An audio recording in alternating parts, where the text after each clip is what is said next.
Hey.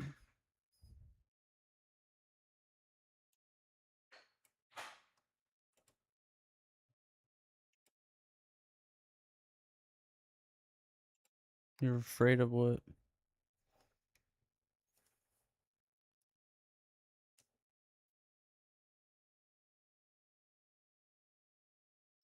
No. Fucking guy.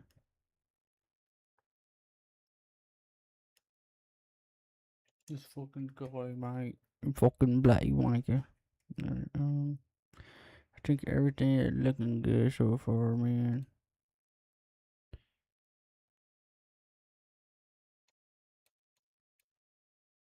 There's that. Can you hear?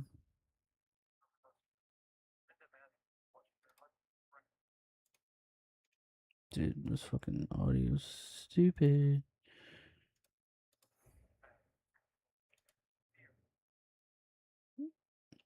We're getting so close to the partnership and Lexi, I'm stoked. No, I can't. That part's really good.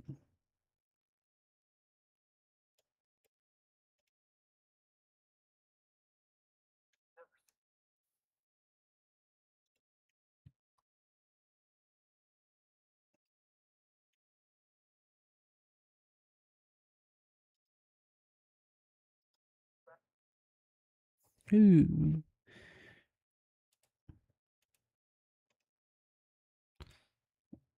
That is hooked on a strong opioid painkiller called tapentadol.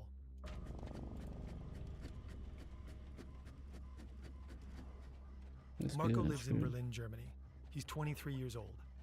A few years ago, he bought a special printer that lets him create a very specific type of document. Prescriptions for a drug called tramadol. Today, he's taking one to a pharmacy for the last time. In Zico's hometown of Lomé, Togo, tramadol is known as the poor man's cocaine. He pops one and hops in his moto taxi to start his shift. An invisible thread runs through these people's stories. It leads back to an industrial town in Germany near the Dutch show the real person. Stolberg. One of the world's leading painkiller manufacturers is based here. It's called Grunenthal. And the global pharma giant has a controversial past. One of Grunenthal's key products is the opioid tramadol. Some experts warn that it's too loosely regulated, that it seems to be acting as a gateway drug. Meanwhile, in European countries like Germany, concern is growing over young people misusing prescription Get a new meds. mic soon. Some experts see signs of an emerging opioid crisis. In parts of Africa, tramadol has already fueled a crisis of its own. And a little over a decade ago, Grunenthal started pushing a new and even stronger opioid onto the global market, tapentadol. Doctors have allegedly been actively encouraged to prescribe it. Potential risks may have been downplayed, and regulatory oversight may have fallen. So games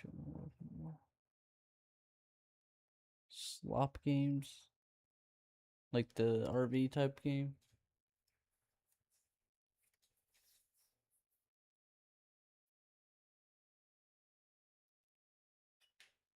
Short. Some have compared Grunenthal's methods to those of an American pharmaceutical company, Purdue Pharma. Oh yeah, I mean when we played the midnight game, it worked. And their opioid Oxycontin. Are we looking at a new opioid crisis? One made in Germany? Together, we strive to make it possible. Tramadol is highly abused in many African countries. A world free of pain. De tous vont prendre ça. C'est le truc même qui va te contrôler et ça va te créer des problèmes. You might think here are the clean guys and here are the bad guys, but it's just a different way of influencing. Da merkt man einfach wieder mal, dass die Pharmaindustrie, da geht's rein um Geld. The head of the working group was actually a professor whose whole professorship was sponsored. A través del tratamiento de una novedosa molécula que se llama tapentadol. All opioids have the potential to get people dependent. Unsere Söhne sollen nicht umsonst gestorben sein. Das ist es.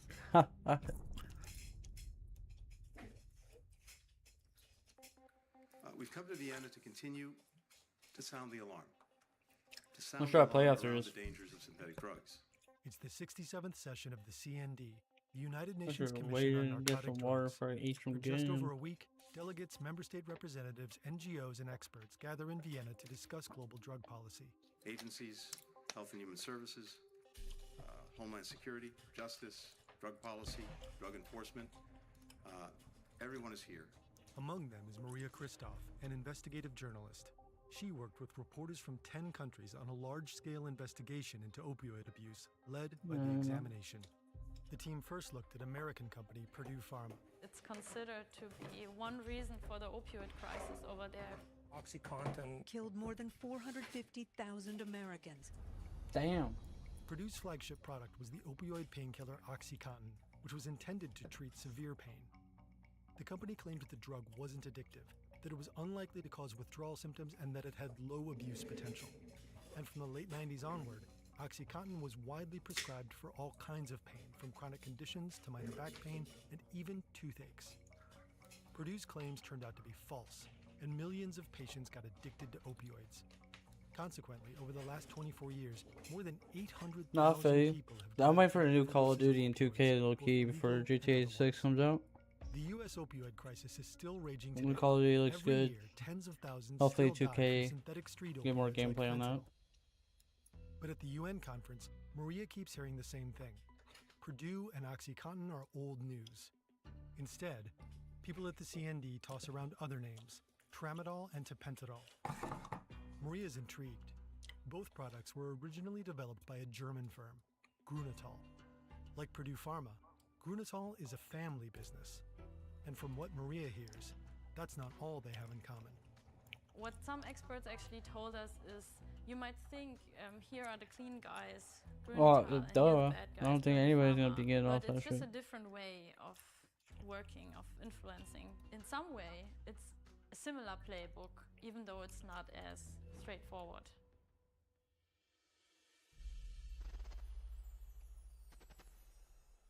Bradley Ford lives in Victoria, Australia with his wife Linda Matthews.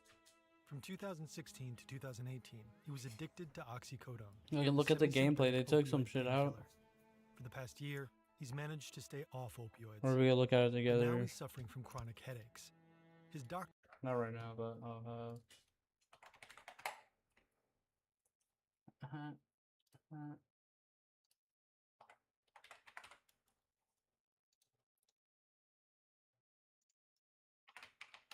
to 2018, he was addicted to oxycodone. Doctor prescribed a new opioid painkiller. For the past year, he's Haha.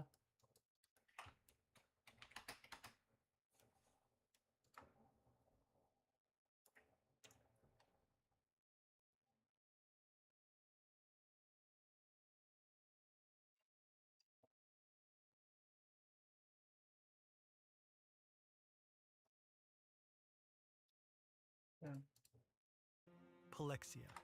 That's Grunenthal's tapentadol-based painkiller. Here in Australia, it's licensed to and sold by another company. The package more warns Nicky or that Brad might Homelander. face a higher risk of addiction due to his history Oh of yeah, prescription no more drugs. stupid skins, But he basically. trusts his doctor. Linda, on the other hand, is worried.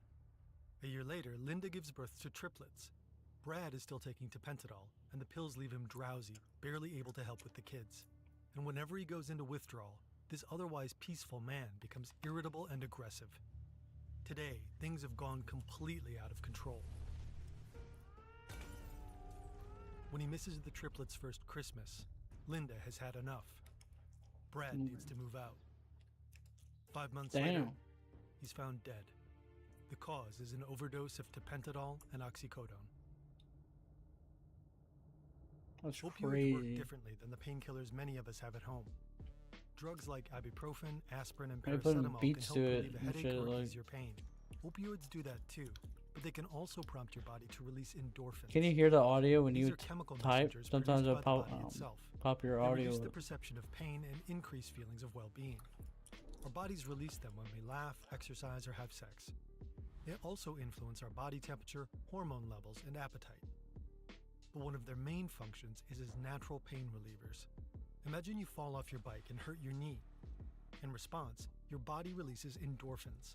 They attach themselves to opioid receptors located along pain-processing nerve pathways in the brain and spinal cord. Yeah, By doing I think they they're inhibit the changing it up this transmission of year. pain signals to the brain. so while the injury's still there, the pain becomes bearable. For many types of injury, the body simply can't produce enough natural pain relievers. But thousands of years ago, humans discovered a natural substance that attaches to the very same pain receptors: opium. The word opium comes from Greek. It means juice, referencing the milky sap of the poppy, which the drug is extracted from. Some sources say the Greek physician Hippocrates mentioned it as early as 400 BC. Others indicate that opium was used for medical purposes much earlier, in ancient Egypt. Centuries later, opium became deeply embedded in Roman medicine. In some parts of the empire, there were hundreds of opium pharmacies. Several Roman emperors appear to have been addicted to the stuff. A little later, Chinese surgeons also used Can you hear the opium notification, primarily as John? an anesthetic. The earliest known evidence of opium use was found in the Levant region. These ceramic vessels were probably used to store opium poppies. That's crazy though. Roughly 3,400 years later, in the German town of Paderborn, a pharmacist named Friedrich Seeturner is experimenting with opium poppies. Eventually, Seeturner isolates a substance that can be dosed far more precisely than raw opium juice: morphium. Today, it's called morphine. His discovery lays I the make it where you foundation can for hear modern like the pain noises. therapy. Morphine But yeah, is an sometimes opioid it'll because pop it's up and derived sometimes it wouldn't do it directly all from the time. latex of the opium poppy, whereas the term opioid I refers don't to know why. all substances that act on opioid receptors, including partially or fully synthetic drugs. To this day, morphine remains the benchmark used to measure how effectively other opioids suppress pain. I don't know why I Tramadol can't hear the and Tilidine points are only though. 10 to 17% as Where it potent. gives the points. Yeah. Purdue's OxyContin is roughly twice as effective as morphine. And fentanyl is 70 to 100 times stronger. That's why it's so dangerous. One of the strongest opioids currently approved for medical use on humans is sufentanil. It's up to 1,000 times more potent than morphine. By the late 19th century, Germany is a leading center for chemical and pharmaceutical innovation. Yeah. Manufacturers feel like the Stada pain. and Bayer lead the way. At the time, many people in Europe and the US are addicted to morphine. In 1898, Bayer launches one of the first commercially available opioids. Bayer claims it's less addictive than morphine and much safer. It's marketed as a harmless analgesic for pains and coughs, and in Germany it's sold over the counter. The new drug is such a hit. You may have heard of it today. It's called heroin. It and other opioids soon become widespread recreational drugs.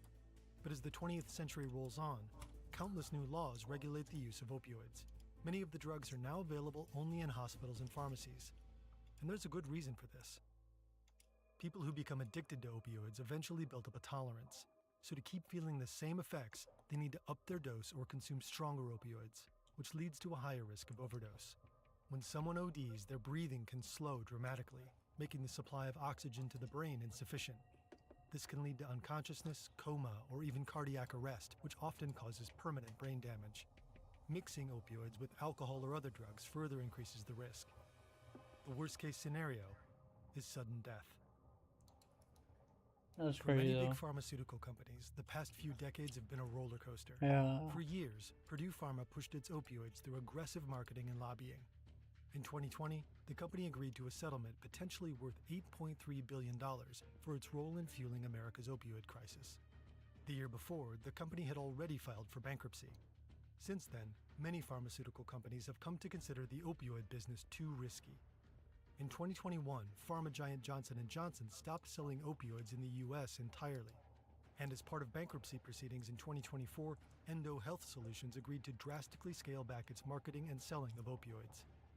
The withdrawal of Purdue Pharma and other big pharmaceutical companies left a vacuum, and that may have benefited the companies that continued betting on opioids. One of these players is Grunenthal. Together, we strive to make it possible. From Our who? vision, a world free of pain. Compared to most German pharmaceutical giants, Grunenthal is still Does my a camera look relatively better young there? company, but it has a remarkably controversial Johnson history. Johnson? That's a Germany, medic place? 1946, a year after the end of World War II. In the court of Nuremberg, high-ranking Nazis are on trial for their horrible crimes. Outside, the country is in ruins. People clear rubble with their bare hands. Many are physically and emotionally scarred. In West Germany, the entrepreneurial Wirtz family believes it knows what the broken country needs now: medicine. So far, the family business has mainly produced detergent. But in 1946, they found Chemie Grunenthal GmbH. It becomes the first company to bring penicillin to the German market. The young pharmaceutical firm recruits a large number of scientists. Dr. Heinrich Muchte becomes the new head of research. He's accused of conducting brutal and even lethal experiments on concentration camp prisoners during the Nazi era.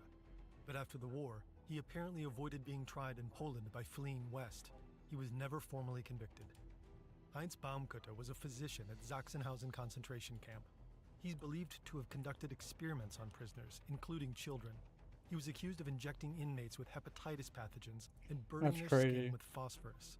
After the war, he was sentenced to 8 years in prison, but he had already spent time in pretrial detention and in a Soviet prison, so he's released early and ends up working for Grunenthal. But the company's most famous ex-Nazi is probably Otto Ambros, a chemical weapons expert widely thought to have been one of the leaders of the Monowitz concentration camp. After the war, he was sentenced to 8 years in prison.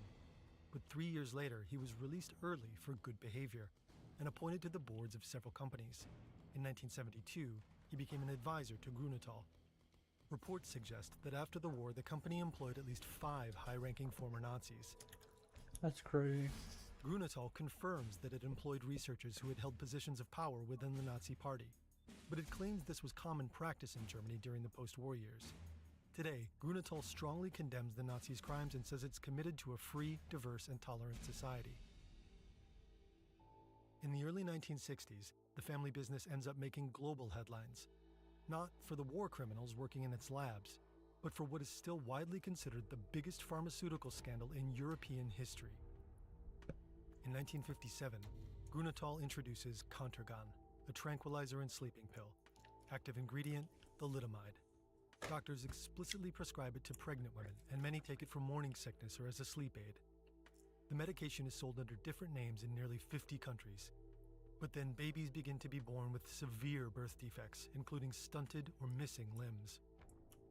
Today, we know this was caused by thalidomide interfering with fetal development during the early stages of pregnancy. That's fun. Around 12,000 of these thalidomide babies were documented. At least a third died before their first birthday. The most common causes of death were bowel, cardiac, or renal failure. After 4 years on the market, Contergan is withdrawn. To this day, many of the survivors struggle with severe disabilities. In 2021, the Wirtz family publicly apologizes to those affected. The thalidomide tragedy is part of their corporate history, and they deeply regret the far-reaching consequences. The company told us it has a special moral responsibility in relation to the tragedy. It emphasized that its foundation, which funds projects that contribute to more independent lives for those affected, is an effort to support these individuals and their families. Back in the 1970s, the scandal almost completely ruined the young company's reputation. People around the world associated it with the thalidomide disaster. But in 1977, Grunenthal introduced a new drug to the German market, Tramol, with the active substance tramadol. It was the result of at least 15 years of research. Chemist Kurt Flick first synthesized it back in 1962. According to documents from the U.S. Patent and Trademark Office, Grunenthal applied for a patent just a few years later. Developing a new drug takes resources, including huge amounts of time and money. Many compounds are abandoned long before market approval. Some never make it out of the research phase. That makes patent protection extremely important. Only the patent holder can profit from distributing a drug's active ingredient. That allows them to recoup the massive investment R&D requires. And according to Grunenthal, after its launch in 1977, tramadol became one of the world's most frequently prescribed analgesics. At the time, it's considered a weak opioid. Today, we know that simply wasn't true.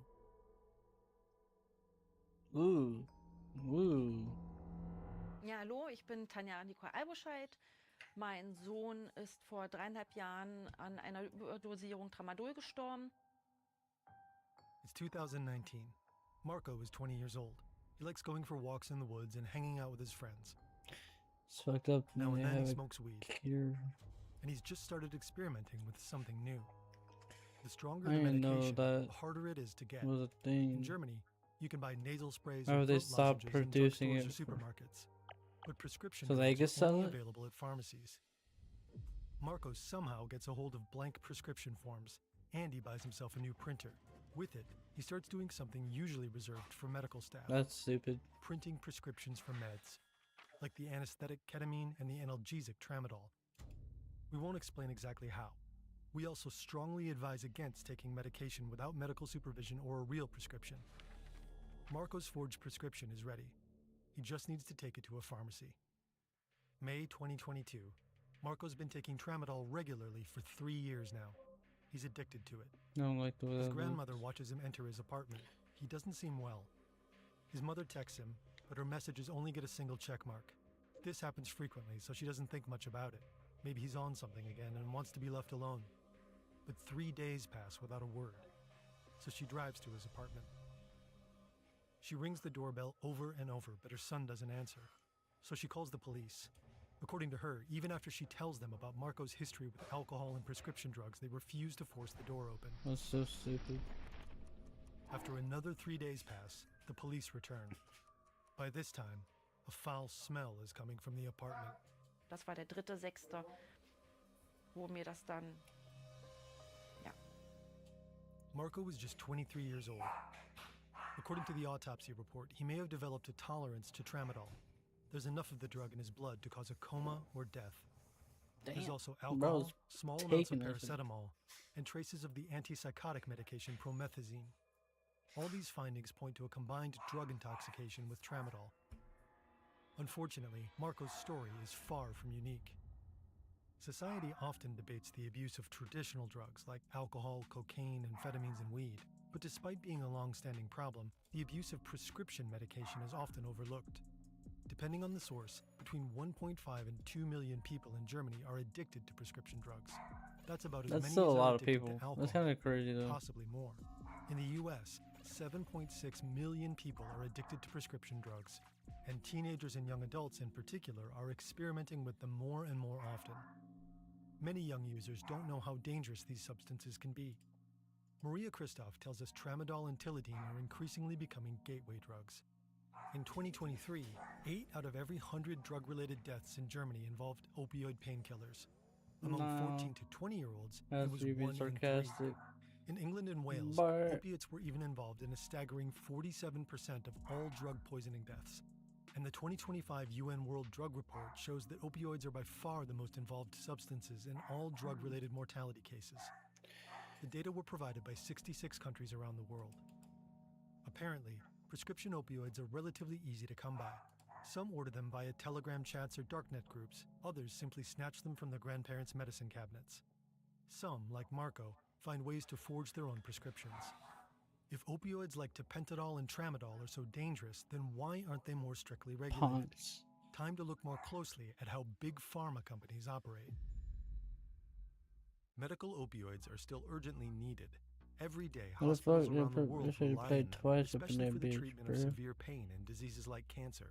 This tremendous need supports a global pharmaceutical It's industry, nonsense. and Grunenthal has long been a major player in it. Since tramadol's patent expired in the late 90s, countless manufacturers have been Oh, flooding the yeah, market with other than generic that. versions. A generic drug has I the same forgot active me. ingredient as its brand name counterpart, and it works the exact same way too, even if the name is different. With increased competition, prices dropped.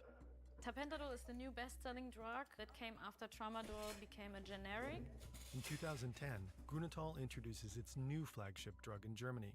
In the US, the FDA has already approved tapentadol back in 2008. Today, tramadol and tapentadol-based painkillers rank among the most prescribed opioids in many parts of the world. And Grunenthal seems willing to go The to weed. great lengths to protect its original brand name products. To understand how, we have to start in their home market, Germany. Before that, though, a crucial skill in this story Fuck is you knowing how to too. interpret I mean, data. If you don't know how, it's a I don't valuable know. skill to have. Learning's changing subscription at brilliant.org/fern.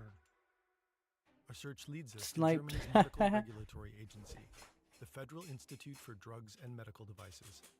Among other things, it's responsible Hey, for classifying medications as narcotics. A special Hey, bro, you subdivision wanted of to the watch Federal it? Opiate Agency regulates access to opioids like tramadol. We emailed them to ask the head of the agency for an interview. Bro. They replied just a few hours later. Thank you for your inquiry. Unfortunately, due to limited resources, we are unable to offer you an interview. This was still several months before production for this video began, so we gave them a call and ended up speaking to the Institute's press officer. We introduced ourselves and requested a short call with the head of the opium agency. It's a hard no. We talked for 15 minutes, but the answer remains the same. Questions will only be answered in writing. Maria Christoph and her colleagues at the examination point us The towards wires like suspicious touching my events arm. in 2010. That's that kind of might bothering explain me. their silence. May 2010. Tramadol has been in the international market for about 30 years. Its patent expired a long time ago, so many manufacturers now produce it as a generic drug. The Federal Institute for Drugs and Medical Devices has its headquarters here, Bonn, the former capital of West Germany. The Institute's expert committee on narcotics is meeting today. On the agenda is tramadol. The committee plans to regulate it more strictly. If they classify it as a narcotic, doctors will need a special tamper-proof form to prescribe it, a form that's much harder for people like Marco to fake. But the committee postpones any decisions. Then Grunenthal steps in. It sends a letter to the head of the Federal Opium Agency. It says it was surprised there's to nothing see we can really tramadol do on the about it agenda, unless we and it like, strongly you know, advises against more restrictive measures. honestly, I don't know. Regulating the drug more tightly in Germany could send the rest of the world a fatal signal. Revolt. The committee decides to take a closer look. 8 of the committee's 12 members form a dedicated working group. Its job is to look at scientific studies and data to evaluate factors like side effects and the drug's potential addictiveness. Eventually, it'll make a recommendation on whether or not tramadol should be more strictly regulated. Looking at the Hey, list of names but it's in the only gonna be working like group, 30 Maria or some Christoph shit, can don't hardly you? believe her eyes. So we Oh, looked yeah. at the names of the people who were part of this work. 35, 40, I don't know how you 32. That big amount of people Maybe a were certain actually age. quite close to the company. Which was most surprising to me actually was that the head of the working group 35. on tramadol was actually a professor whose whole professorship was sponsored by the company Grunenthal. Alright, bro, we're gonna take a little break. Out of absolutely nowhere, we just got over 2 minutes of brand new Modern Warfare 4 multiplayer gameplay footage and a surprise showcase of tons of weapon game. What do you mean?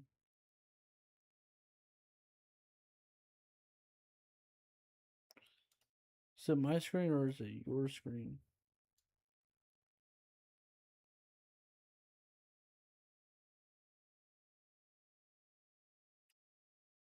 It's going back to dash for a split second. What's dash? Like this? Wait.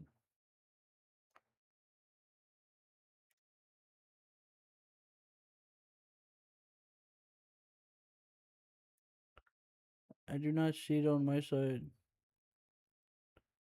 Gameplay, including the new weapon behavior systems, including the removal of bloom, depth of field, and even gameplay of the new Apex attachments. So let's look at the footage, break it down, give you my thoughts and opinions from someone who got to play the multiplayer, and obviously get your thoughts in the comments below. So the footage begins showing 2 different recoil patterns on weapons. One is an LMG being shot at a wall, which also showcases some of the new muzzle changes that we'll be diving into in a moment. But then the second shot also shows the pistol, where it is literally shooting the bullets exactly where the player is aiming, giving you a little bit of a preview of the new no bloom feature, which is going to fundamentally change gunplay within Modern Warfare 4. You then get to see some side-on views of an AR as well as an LMG, and then some new gameplay of someone using a shotgun and then someone using an assault rifle running across the same Korean map that we got to see gameplay of a few weeks ago.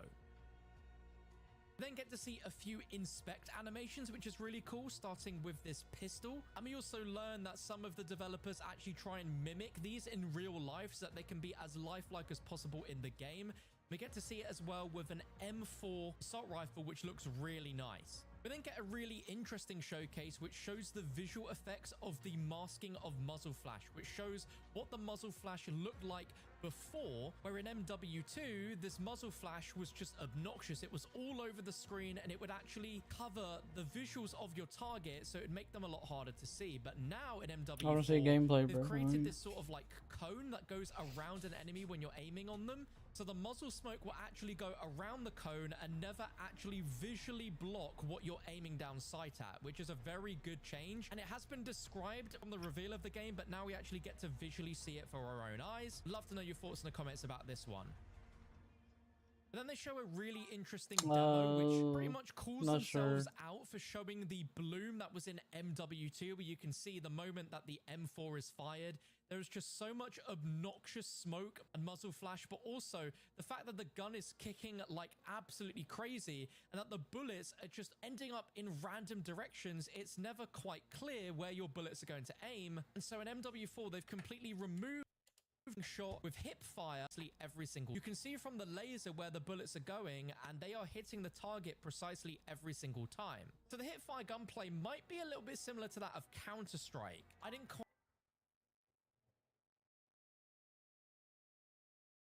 quite get enough hands-on to be able to confirm that, but that's how it looks from the gameplay. Yeah, then we get to see the it. same again with the Magnum pistol, where it is pinpoint accurate to where the laser is firing, and even when it's shooting multiple times, you can see that it is always hitting the target fairly accurately. They then move on to talking about depth of field, which again was something that we were shown when we got to see the game early at the studio. But with depth of field, it sort of blurs the gun so that you can more focus on what's in front of you and give a more cinematic feel, because in real life, depth of field is actually used. But they notice that people turn this setting off because when they ADS, it also blurs the actual target they're looking at, as well as their actual sight as well. So they then show this before and after to show what they've changed, where now the actual iron sight of the weapon is also blurred with the gun, so that the actual target itself is never out of focus, nor is it ever blocked by your iron sight. Who knows, How big bro? of a change this is going to make, and if people will still keep the depth of field effect on, or gameplay on this snowy rooftop map that showcases the tactical sprint and what happens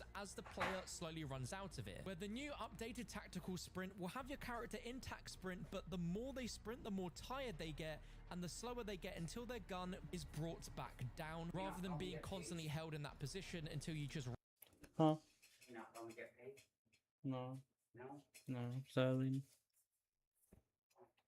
randomly stop tac sprinting. I think visually the game also looks really, really impressive from what we're seeing here. And in this next shot, we see this absolutely beefy sniper rifle, which I can tell you firsthand has a pretty slow ADS, but it's also to showcase the behavior of guns as you're going around corners, where we see two different examples of the gun sort of slanting its angle as it goes over a corner. As you approach other corners, you see here with the M4 that the gun does tilt a little bit like what we see in Rainbow Six Siege, which should help you to be a little bit more accurate, but also has a bit more of a tactical gameplay experience. They did Let collab me know though, what you think didn't about they? this one in the comments down below. We then get to see a more extended look at They better not have no LMG left firing right at a cheese wall, on but that you can shit. see that even with the recoil patterns, due to the no bloom, the bullet spread isn't as crazy as what you would What if 2K27 is gonna be whatever it's gonna be in GTA 6?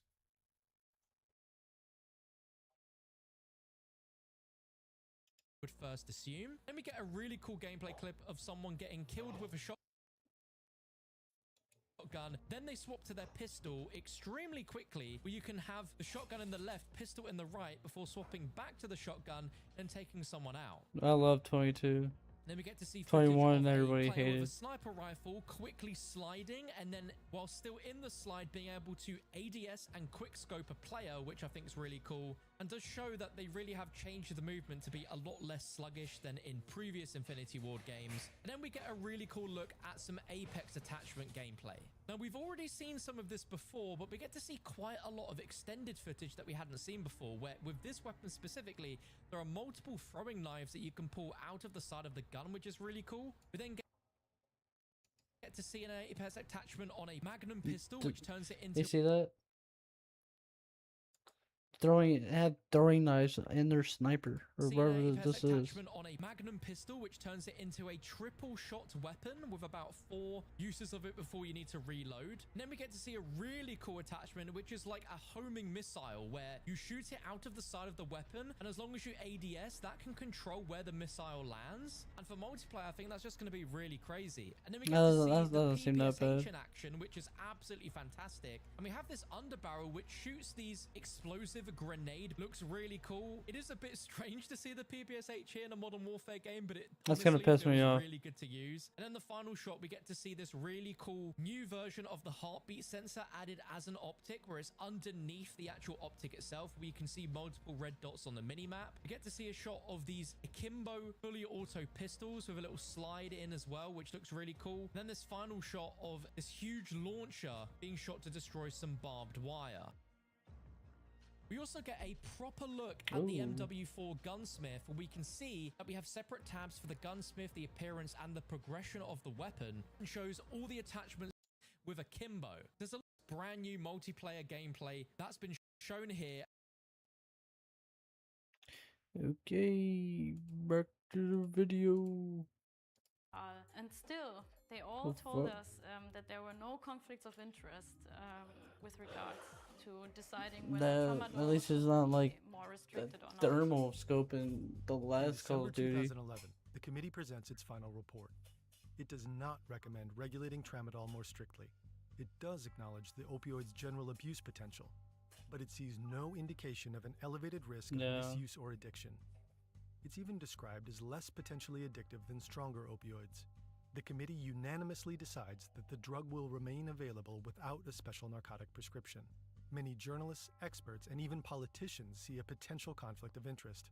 They question whether people with such close ties to Grunenthal could really form unbiased opinions on how to handle one of the company's most relevant products. 15 years later, there are still doubts about this assessment. Maria Christoph I bet there's says gonna she be and a her colleagues camo talked to ground. experts and looked at more recent Some studies. type of camo These all ground and shit. clearly point to tramadol carrying an elevated risk of addiction. Many users struggling with dependence told them they were hooked almost immediately. The Federal Institute for Drugs and Medical Devices seems to disagree. It tells us it sees no evidence suggesting tramadol's potential for abuse was underestimated. It also claims it wasn't informed of any conflicts of interest that would have disqualified members from joining the working group. Many countries have much tougher rules. They had some The cool, UK, decent for example, camos. classified tramadol as a Schedule III controlled drug back in 2014. Since then, it's been subject to tighter regulation on prescription, storage, and documentation. France also considers tramadol a high-risk opioid due to its potential for abuse, dependence, and overdose. Canada, the US, and Sweden also tightly regulate tramadol. Yeah, the Germans, so the ministry that is in charge of overlooking tramadol and other opioids actually says we cannot do this in Germany because this is the country where this drug comes from. If we restrict Flashbang, bro. even Whoa. more than in other countries, they would have to do the same and follow our lead. So Grunenthal may have influenced government decisions that could have negatively affected its product. But what's the company doing beyond its home market? How is tramadol's presumably safer successor, tapentadol, being pushed worldwide? Over the years, Grunenthal has increasingly focused on expanding its business in Latin America. Maria Christoph and her colleagues investigated how the company promotes its best-selling painkillers there. So we also found in our investigation, especially our colleagues in Latin America found that there's a big influence on medical associations and on patient organizations. So the company is actually spending a lot of money, donating a lot of money to these organizations that then again have an influence on governments in certain regions, but also on the way how doctors prescribe this drug. In many areas around the world, advertising prescription drugs directly to customers is heavily restricted or outright banned, including in parts of Latin America. So the marketing of opioid medications is often aimed exclusively at doctors and pharmacists, that is, at the people who decide whether these drugs get prescribed, and not directly at patients. Maria Christoph and her colleagues found that Grunenthal appears to be following a softer version of the Purdue playbook. So what Purdue did was very straightforward. They told doctors, okay, our opioid doesn't get people addicted. And there's also another way to do this by sponsoring scientific research, by giving money to patient organizations. So doing it a bit smoother and less obvious, probably, but having a similar influence. Many pharmaceutical companies fund medical organizations and patient groups. These organizations I often was represent cranking my patients in hog. public Would health you debates watch? and help Hey, bro. No, I wouldn't, but I'm also streaming, so. How the hell is Huh? TikTok is not gonna know what that shit means. shape healthcare policy. No, The examination but found over the last decade, John heard that. Grunenthal He said paid more than Preston with the $9 million interruption. to at least That's 900 yeah. European patient groups. It reportedly We're supported trying to similar learn about groups in Latin drugs and America, shit. too. In its response to us, Grunenthal claims these payments were for clearly defined services and that the We company should learn about never NBA explained 2K the influence basketball. how doctors prescribe medication. But What, the you trying to play journalists at the NBA examination or uncovered several fucking controversial 2K? methods. In Mexico, Hang a on. pain association funded by Grunenthal No. reportedly lobbied Let me get. Congress Hang to on. loosen Let me get the black regulations dude around on. prescribing Okay. Pentadol. In its statement to us, the company claims it never financially supported anyone with the goal of weakening prescription rules. In Peru, the head of a similar pain association reportedly promoted tapentadol as less addictive than traditional opioids to a room full of doctors at a pain conference. He allegedly told them the drug could be a source of profit. Bluetooth off. Grunenthal says it only learned about the incident through journalists. The company admits to sponsoring the conference, but not the lecturer or the speaker in question. He already says it. We already do have someone that says that Spanish shit. language training platforms. Done. Both were created The by White Sox Grunenthal and still cater to suck. Flashbang. healthcare professionals like doctors in at least 10 countries. On one, the journalists found this training video. El día de hoy hablaremos sobre una cápsula muy interesante que compete a todos nosotros, tanto profesionales de la salud como el público en general, y este es el dolor, a través del tratamiento de una novedosa molécula que se llama tapentadol. The speaker in the video is Silvia Allende Perez, the head of a public pain clinic in Mexico. She doesn't mention that she's also a former One day left Grunenthal of this employee. season, guys. So on the educational website of Grunenthal in Mexico, we found that a doctor was actually promoting the drug tapentadol as less addictive and as a better drug in comparison to other drugs. In her presentation, Perez promotes tapentadol and its advantages over other opioids. One of the Grunenthal branded slides claims the drug's potential for abuse is minimal. The slide also downplays the risk of the drug causing respiratory depression, that is, breathing slowing down to the point of being life-threatening. It claims there were no reports of respiratory depression. But a 2017 study on tapentadol's post-market development concludes that it's actually a major clinical concern with this type of analgesics. The package information also lists respiratory depression as a known side effect. And yet, in 2024, this training video claiming the contrary I don't think remained he's in my accessible on a chat. They're platform reading it created now. by Grunenthal. So we confronted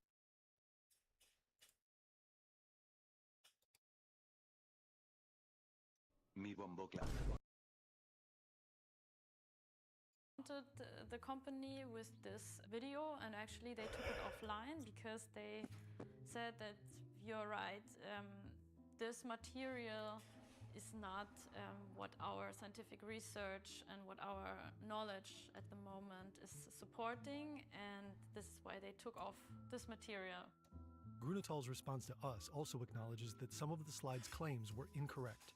It says it takes incidents like this seriously and has therefore reviewed all remaining content on the training platform. Grunenthal also commissioned additional studies on tapentadol. It's relatively common in the pharmaceutical see what industry he for companies says to this fund time. studies on their own drugs. Before You know what I study told or Demi? article is published in medical journals, it's Huh.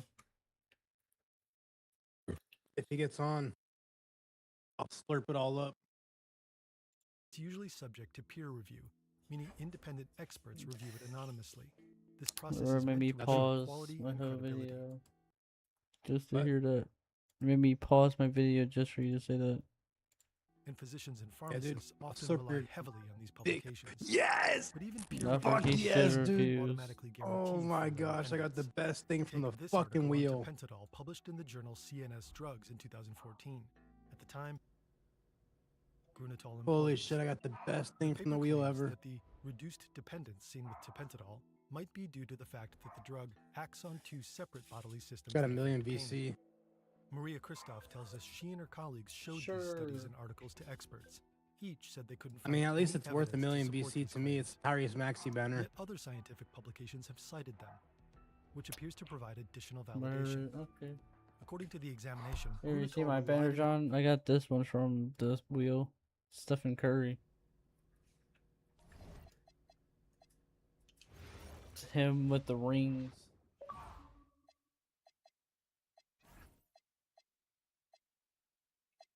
See it? It's pretty cool. It's pretty cool. Dogs are bums.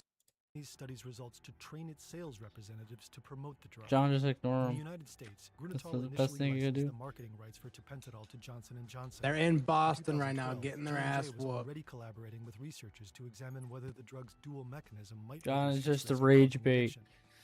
In an email to a I'm a Red colleague, Sox one fan, of so I'm these talking researchers shit wrote, anyway. I don't know of any evidence to support that, but I can live with the people at J&J believing this to be true. To which their colleague replied, I don't completely believe it either. Murakami. Grunenthal declined to comment on this email We suck exchange. away. Wait till we back However, home. the company admits there isn't sufficient evidence to support He said the what? claim that He tapentadol's dual mechanism said we reduces suck its away. abuse Wait potential. till we back home. Bro, John, I'm not even paying attention to this video. I'll finish it later.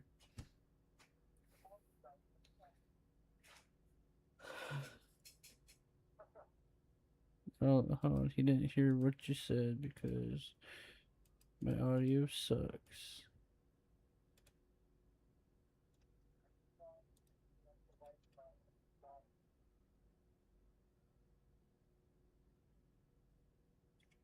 Give me 1 second. 1 second. Vape, you vape.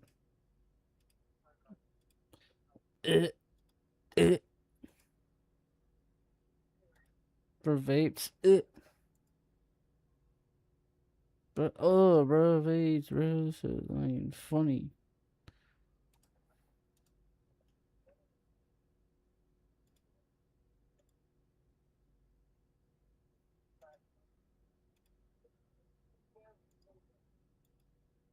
Maybe if you vape less, you know.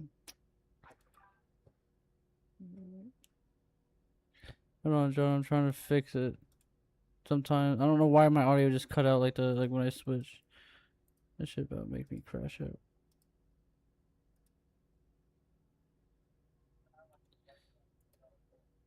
Yep, he still didn't hear you because my audio is not working. I will not say that because you will.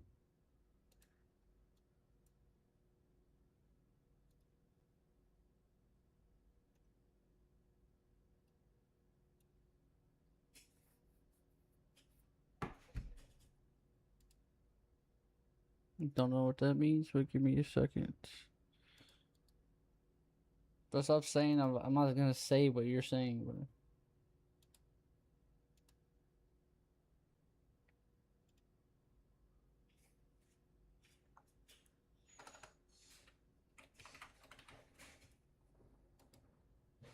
Bro, where the fuck did that go?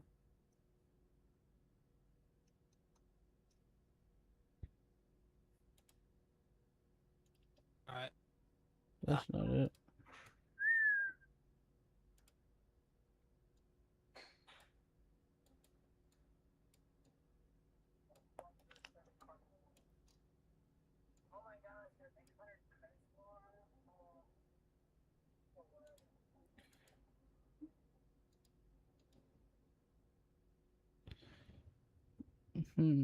Bro, what is this? Dude, that's capturing my Xbox. This is saying Twitch. Okay.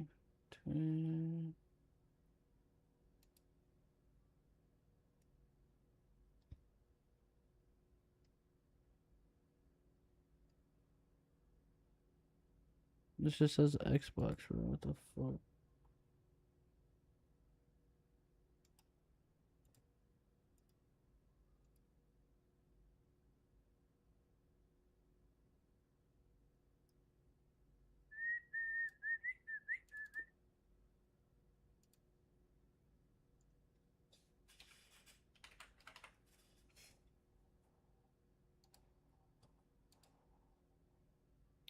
George Discord.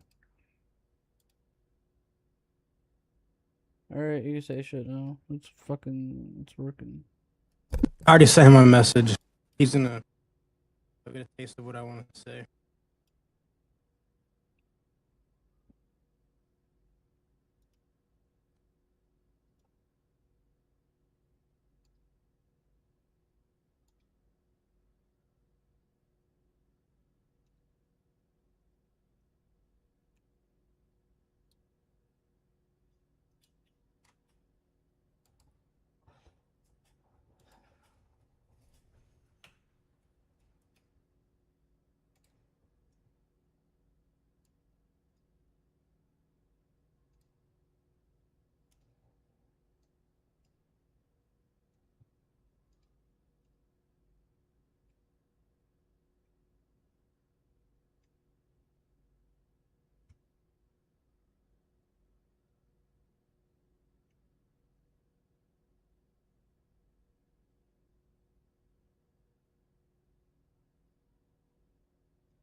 No, I'll reset my headset real quick.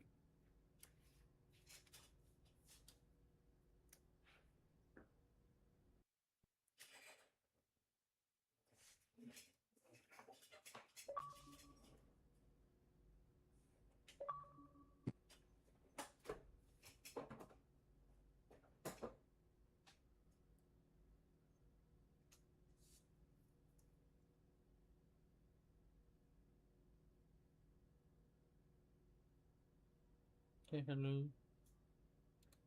Hello? There we go.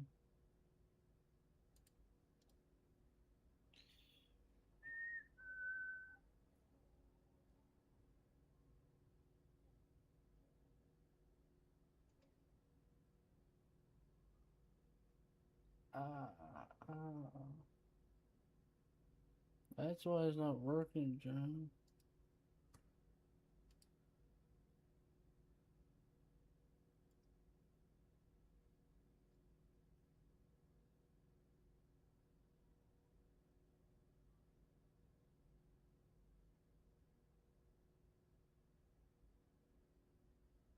John, try using the first points that pop up.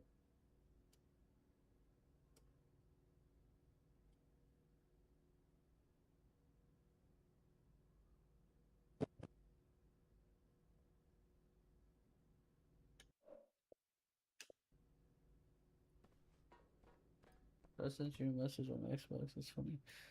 Oh.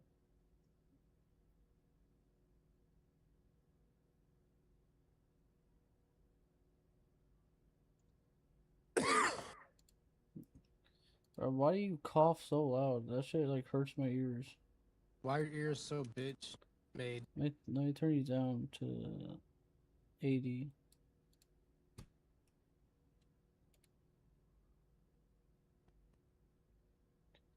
John trying to play music and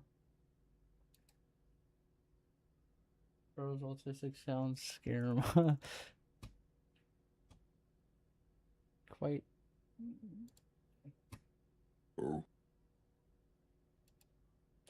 Great, great. Did no points work, John? Use the one with the fish. Minutes.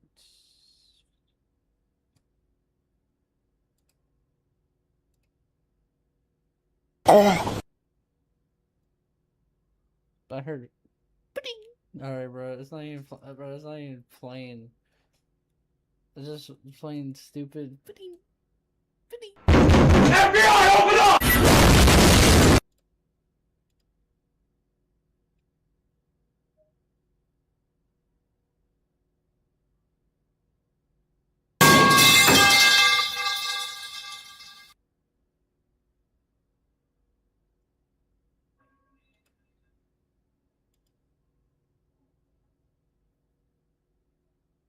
Bro, I'm ready whenever you are.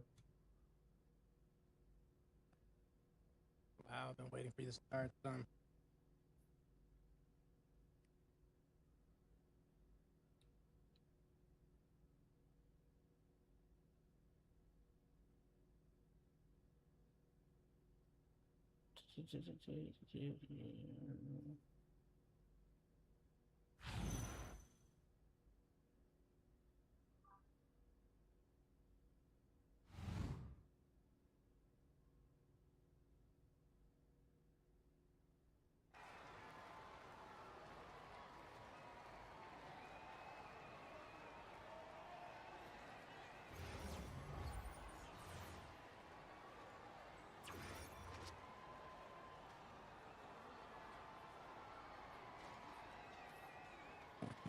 I'm trying to learn how to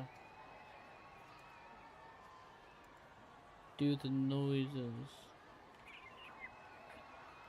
We were close.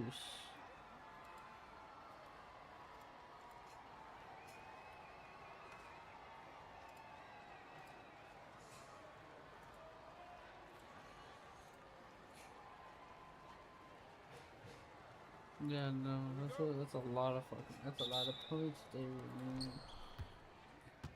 We lost. I'm lagging.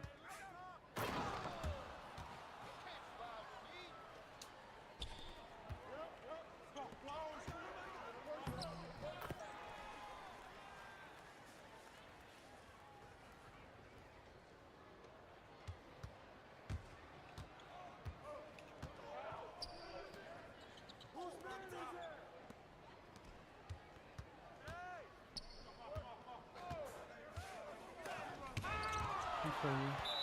If I wasn't lagging, I would have got that.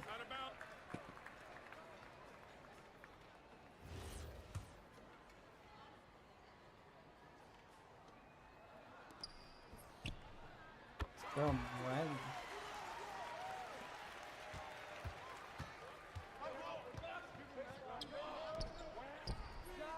What the? How's that 26? Am I tweaking?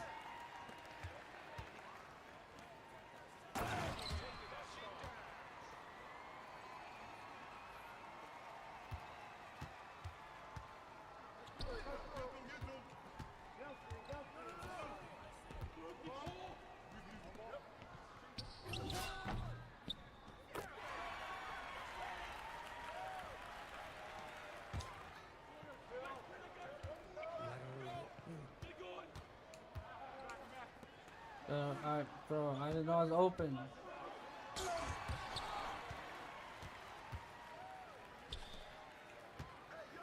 Breach it into.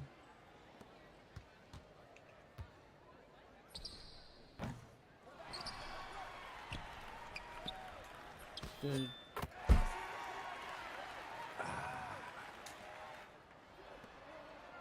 Look at that pass though. Hey. What a little spin that they call the little. I don't know why.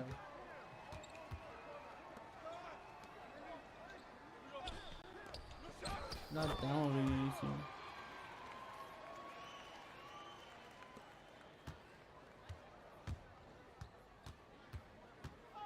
When I stop playing guard, I stop lagging.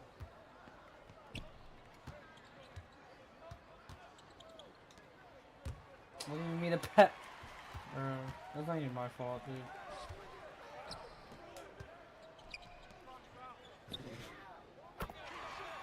Try jumping there.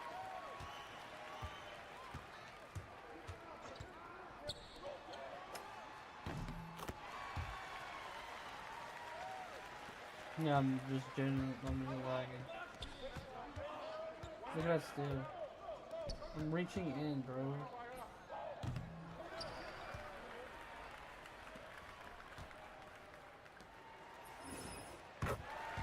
Yeah, I keep getting a little bit of lag. We might actually restart the games after this.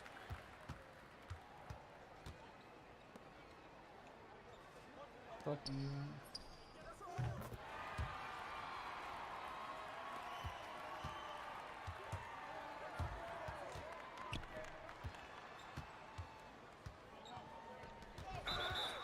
What the?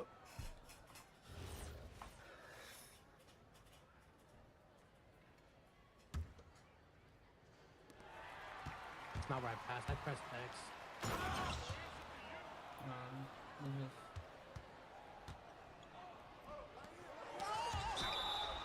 And the foul is crazy. This What? was a block. That was like most delayed foul ever.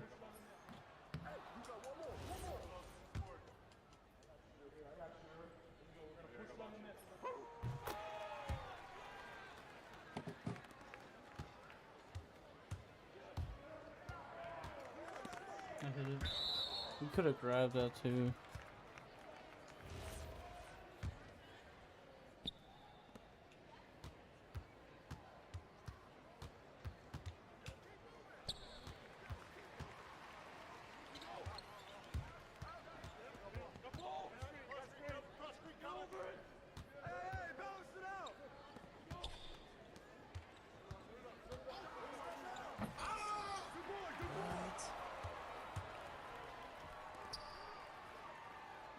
No one was there.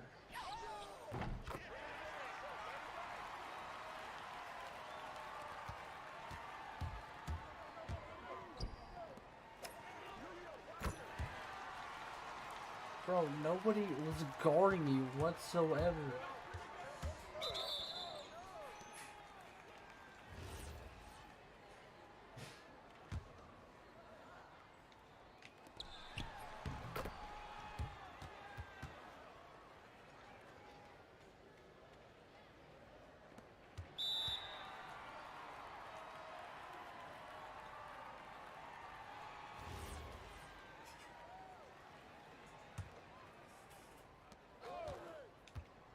I'm still lagging.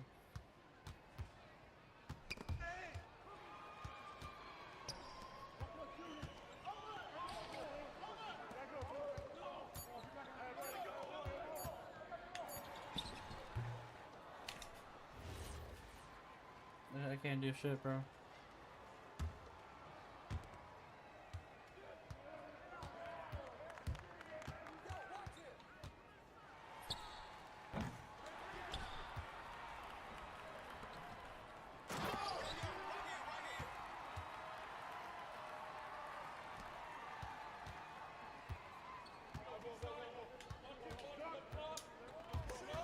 That's still a fast.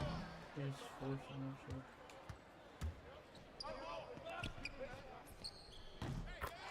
I might just back out of this game.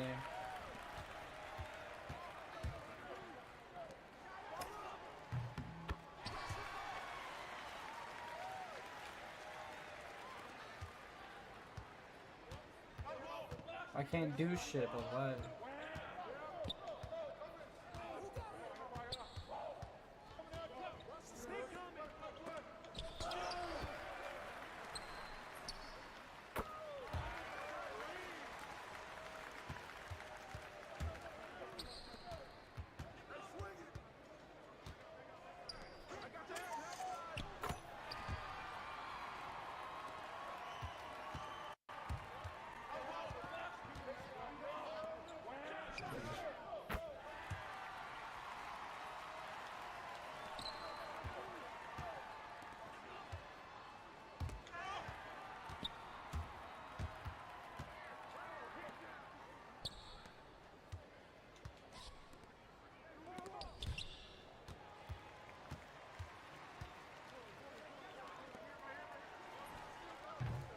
Oh, brother.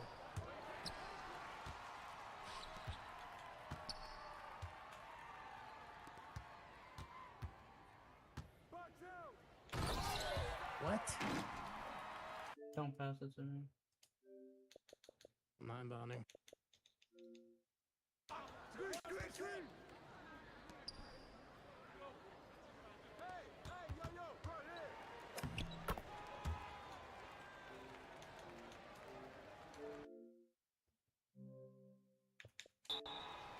I refreshed my game. I'm still in the game.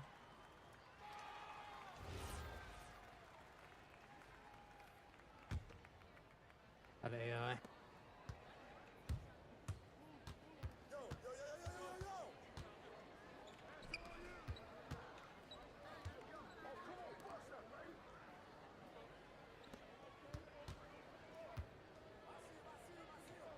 Look, oh my god, bro.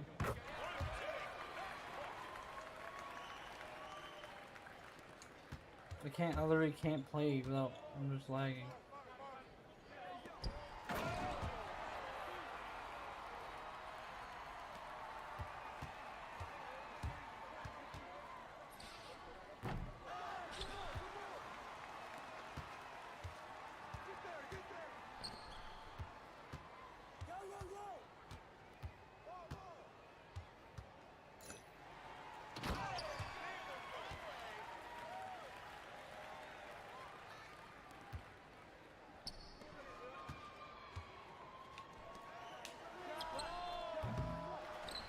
I'm lagging, bro.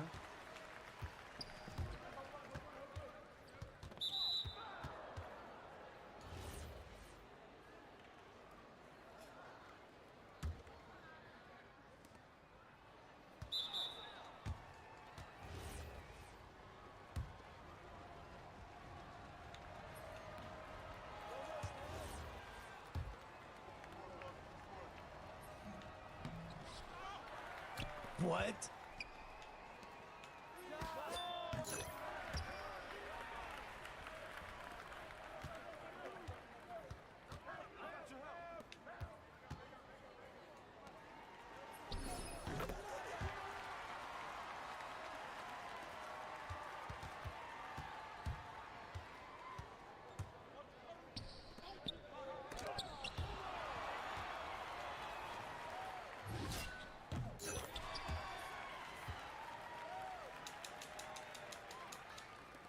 Oh, that would have been a dot.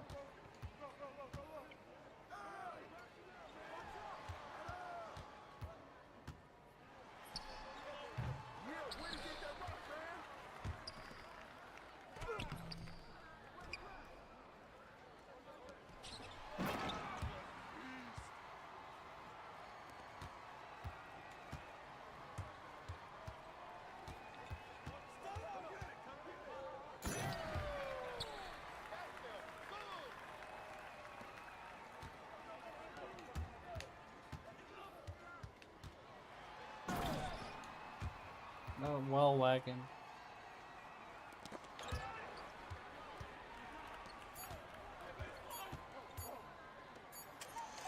You recorded it? This is second out of his 5 shots he hit for his 3s.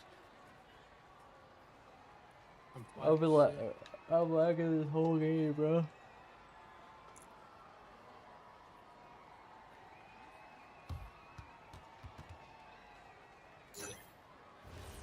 You have 3 rebounds.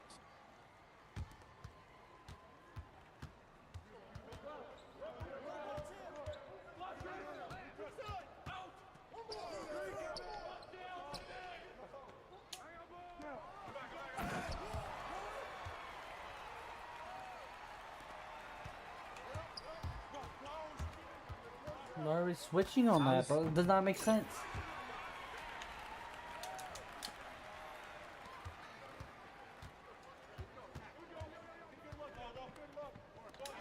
Oh, too late. My guy's open.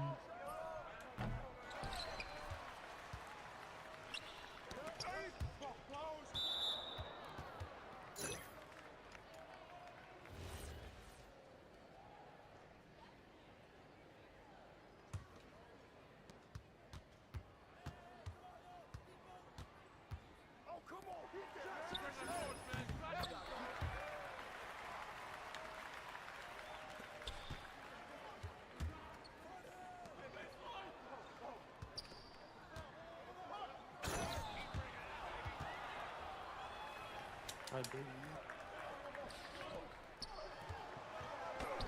That bro's just forcing shit.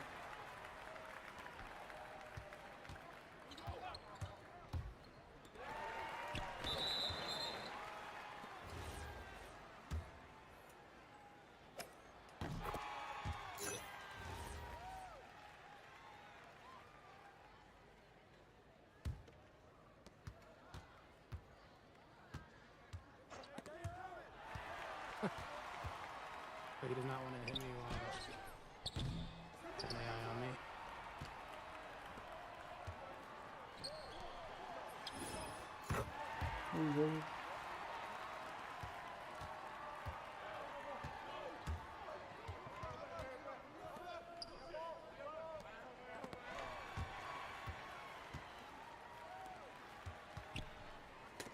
Bro really got that high.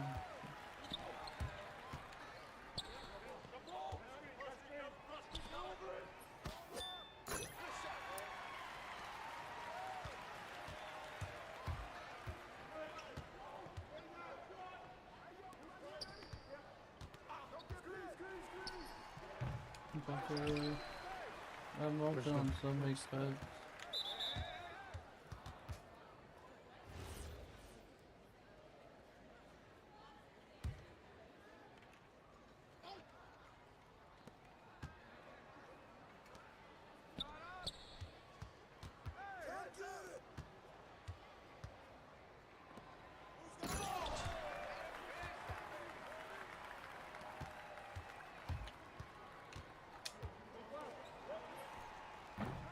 How do I rush attempt? Oh, dip.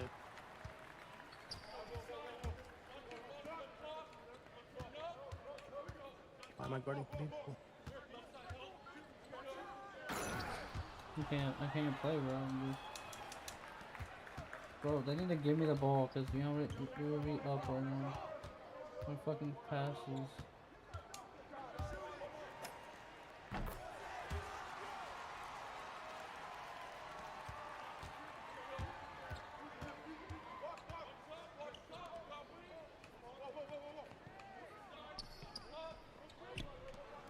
Okay, I don't care. Yeah.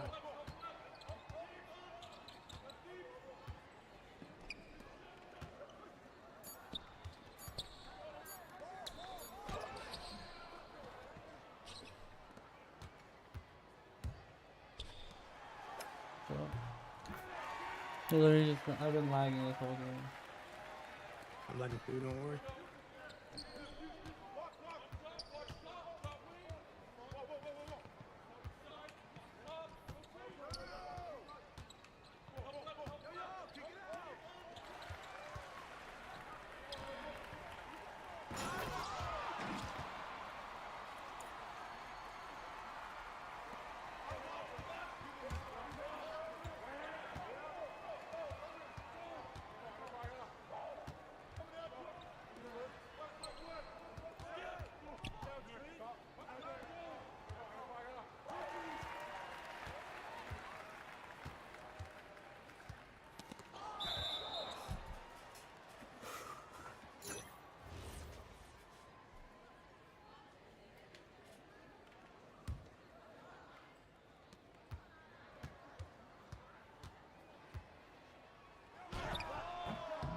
Dumbass DJ dude. Guard, green guard.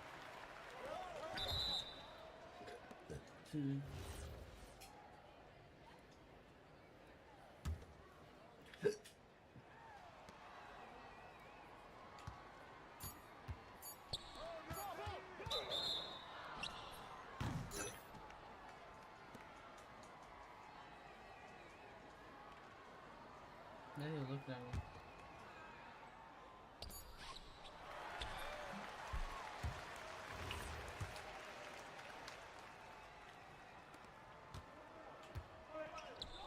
What makes me stop running?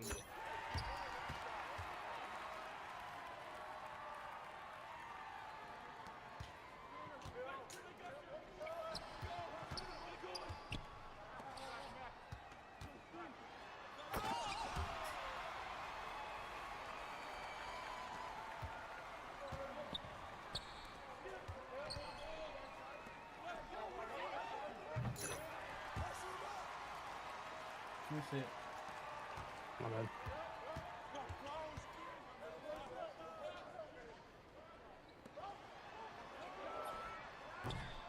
Oh, that's not rushed.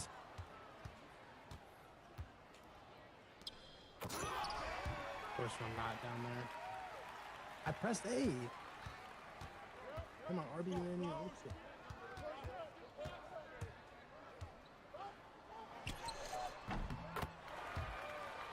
3 for 8.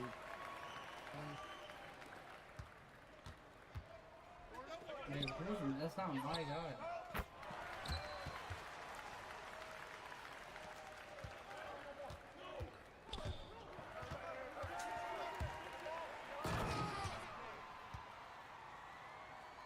There it is.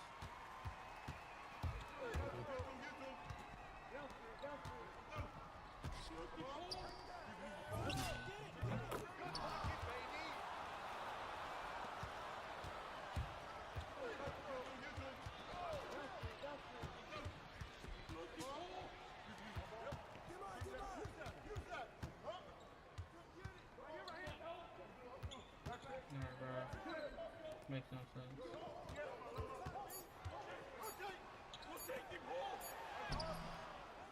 Making me look goofy as fuck out here.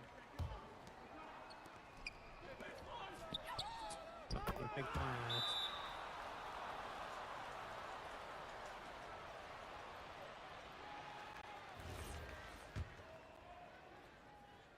Give me the ball.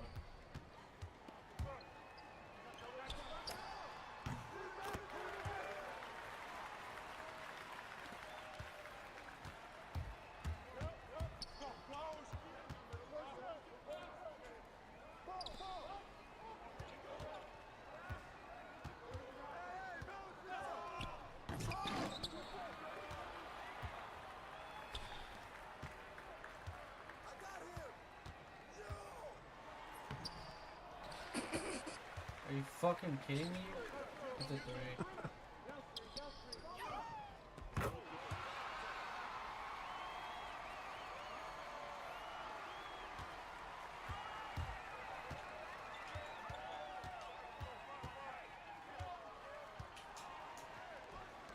Dude, he's sitting in the corner, bro.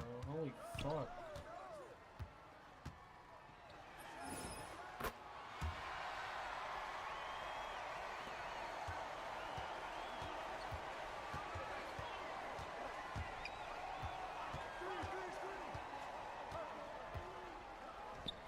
You see that the last one.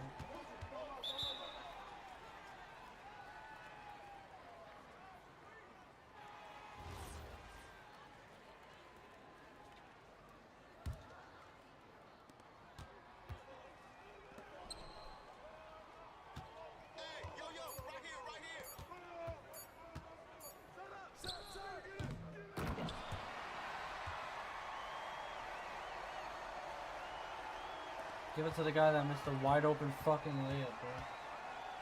Look at me, I'm open.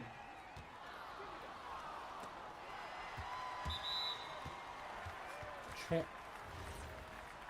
I don't know.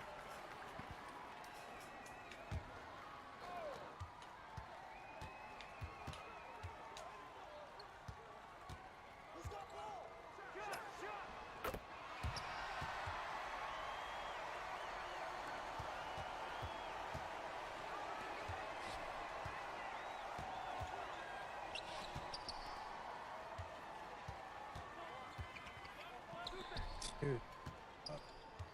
Got two. Stop my guy, bro. What?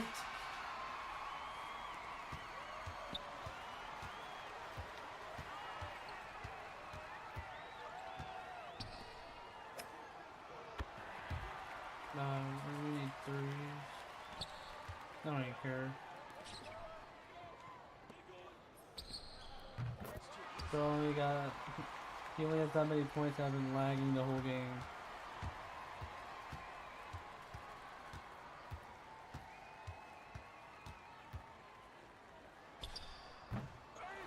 Another.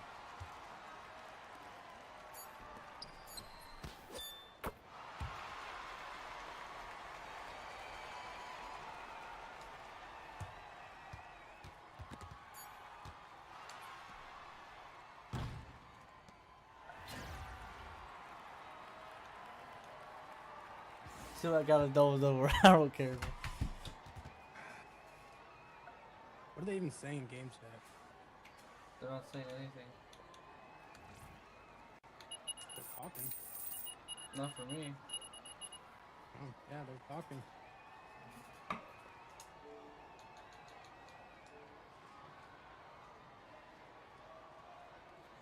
I don't know what you're hearing, but.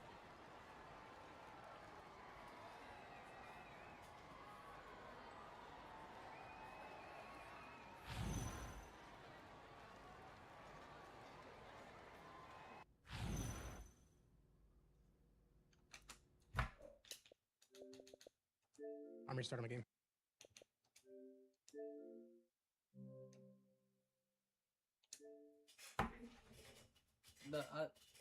I still had a double.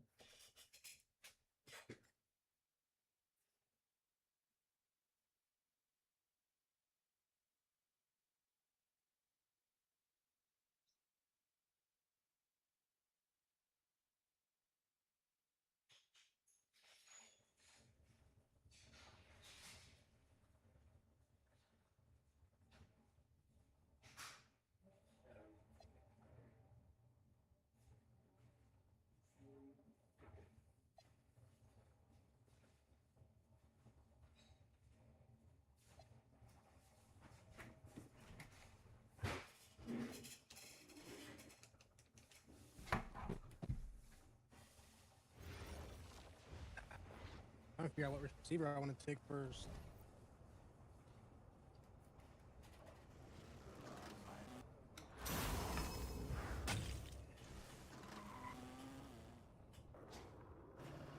What?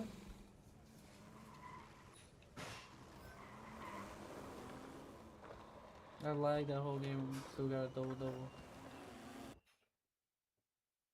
What can I say? I'm just that good.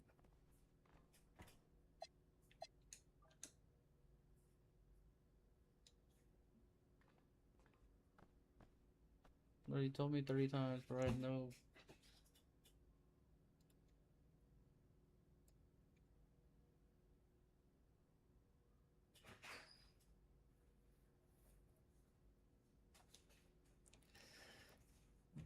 What happens? This Cartesian, but not getting on. Make that make sense.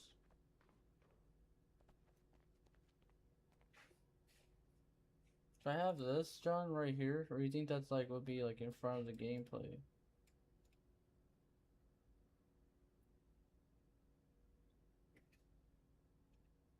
Bruh. Make that make sense, bro. The fuck?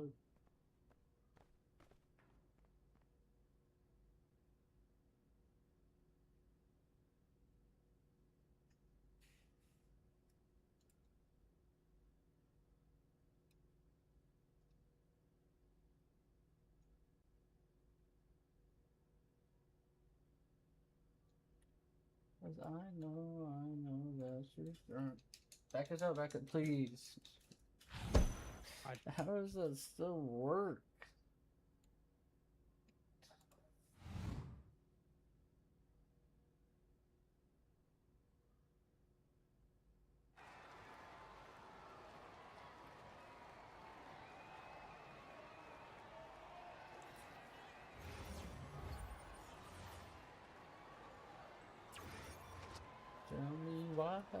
Tell me why it's so hard to say goodbye.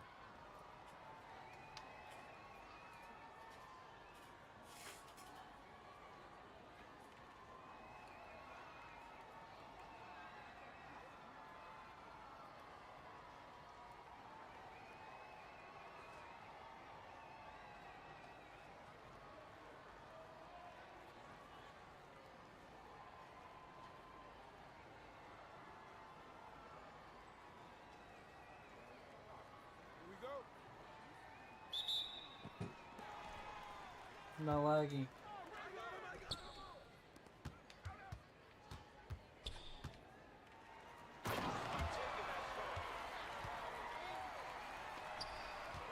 Do they have a full team? No.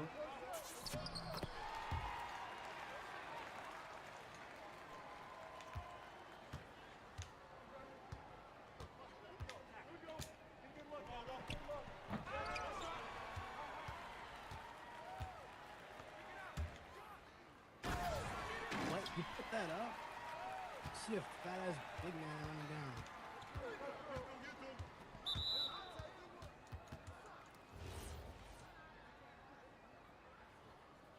Done a bit nasty.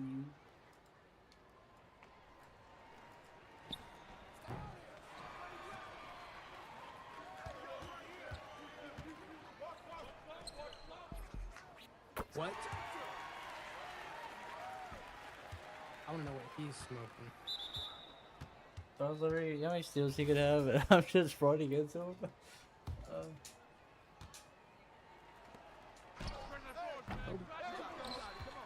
Foul, dude. Golden Beat's hurt. It's 2K might just not be the day. You know how badly they did not want to give me the ball. Yeah, 2K might not.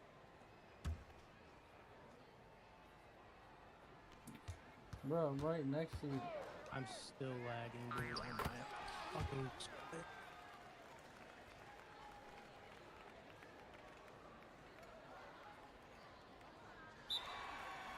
Yep, I'm getting off. It's still fucking delayed. Get off 2K. No, I'm not getting off the thing. We really don't got no other game to play. Let's Siege and shit. I mean, I'll just hang out. You can play whatever.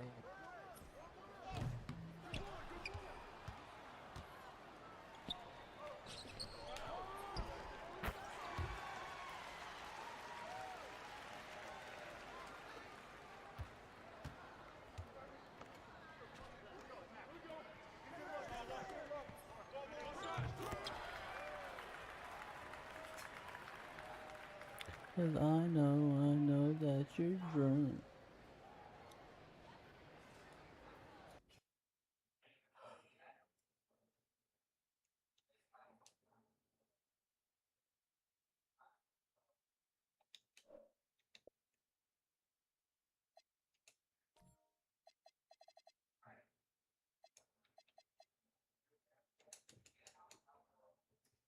Is your Wi-Fi just tweaking?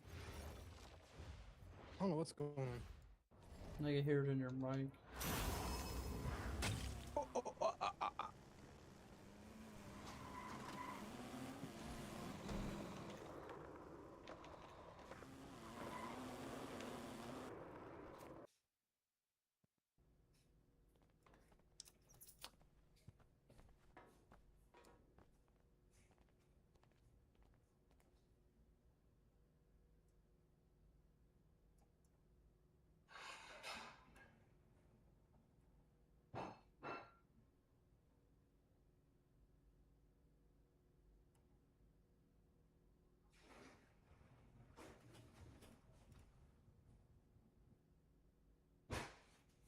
I'm playing on my lockdown. Keep playing. Huh? Still playing Rec? Yeah. Damn.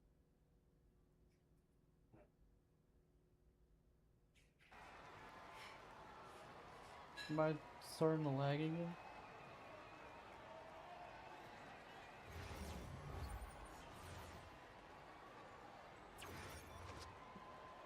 Or it's just 2K.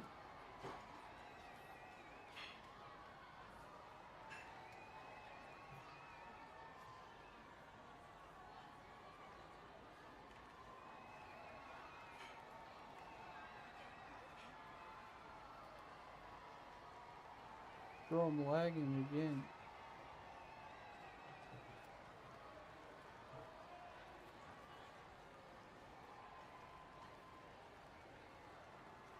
Here we go.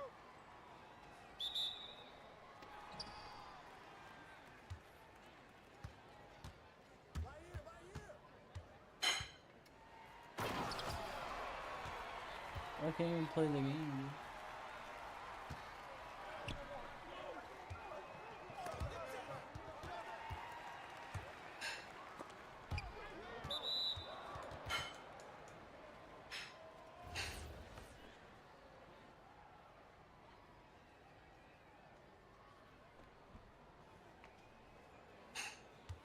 I'm not about to deal with this shit, bro.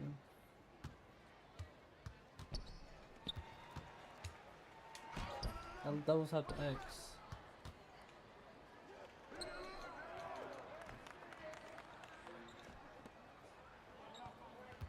Did that lucky to stop the lagging?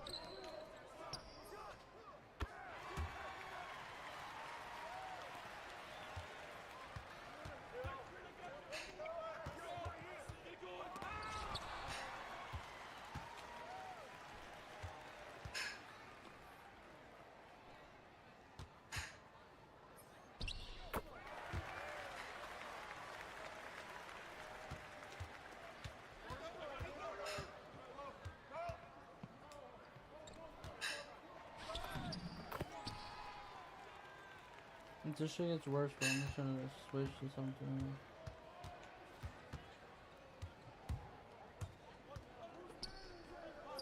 Sorry, no.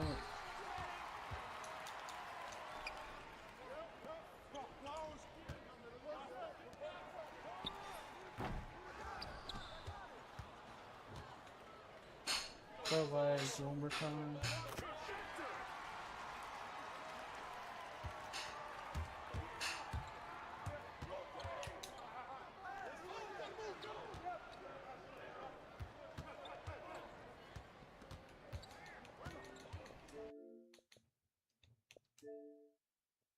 We got PUBG.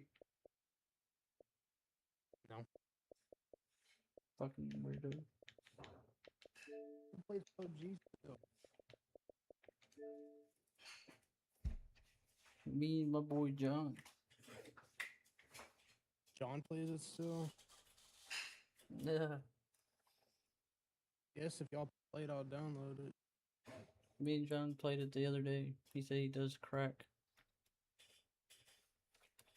I mean, yeah, I believe he does.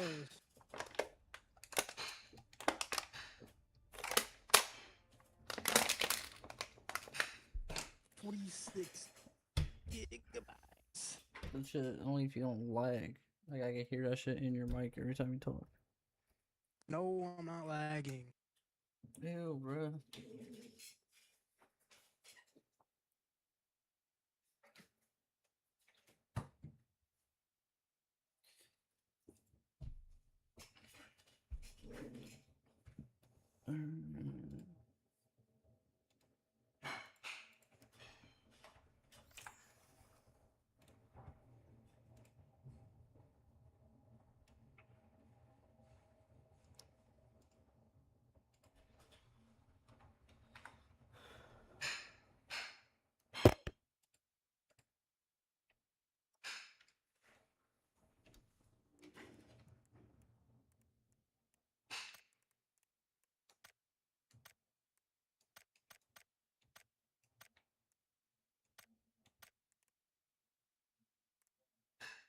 Which one do we play, John? Casuals?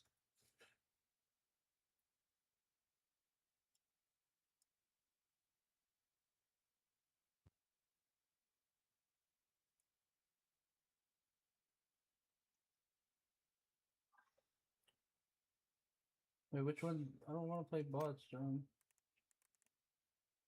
Who do you think I am?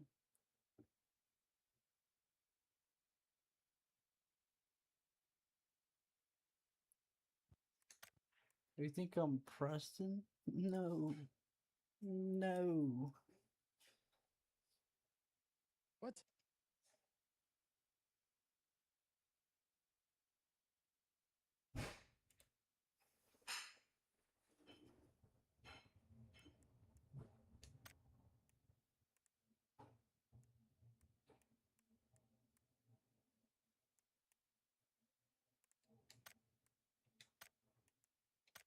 I don't know, is this the regular one?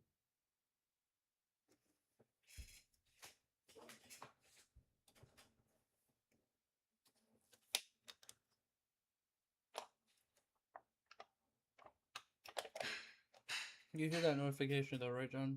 When you type.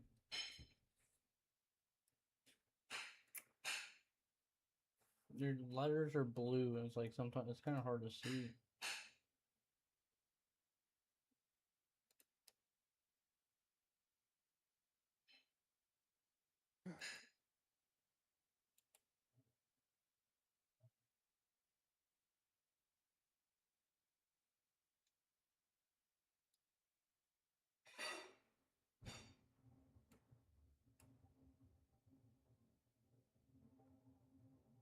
Alright.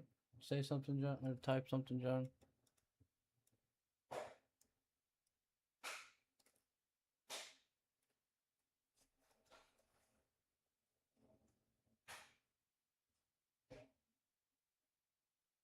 Alright, you can see it better.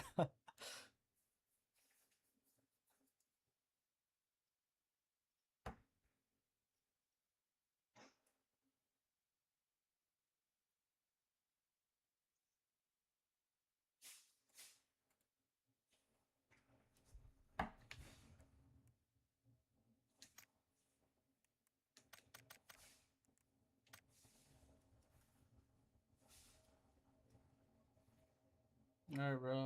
Alright. Um.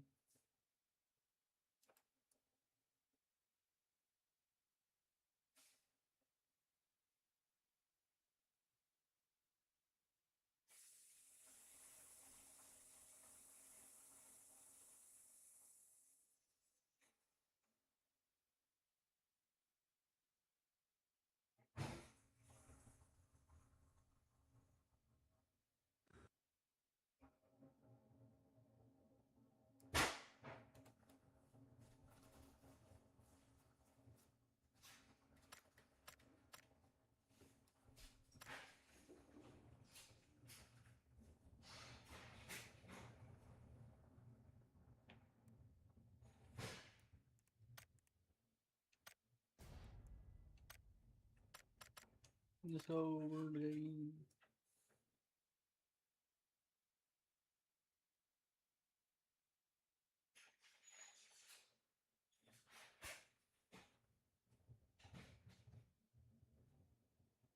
Bro, oh, I was about to say.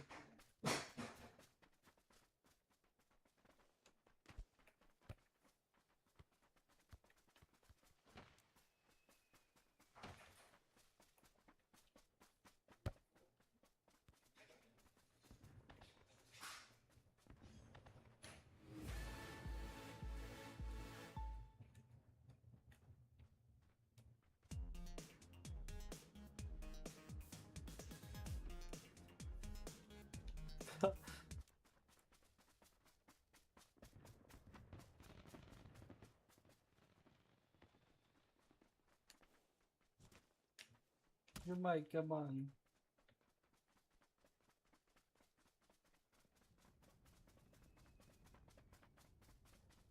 Your mic get me crazy. Is this so bad, John?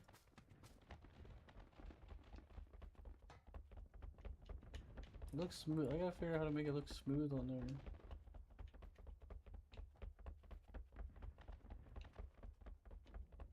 Where are we going?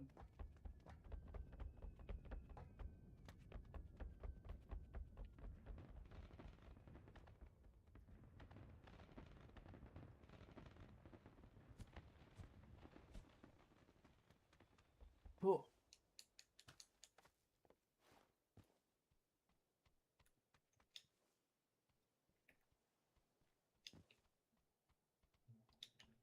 Oh.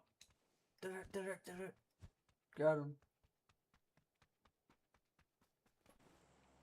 I'm kind of nervous, John. I haven't played this shit by myself in a minute.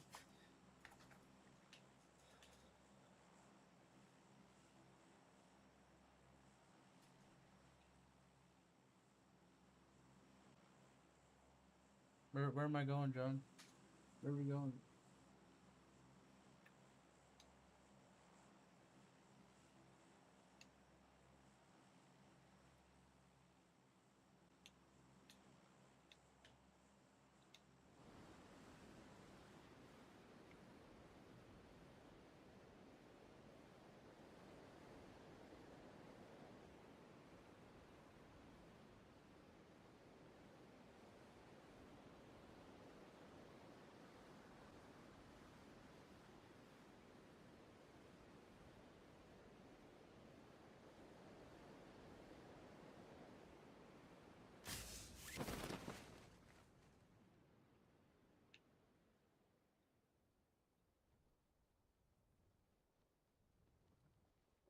Go land.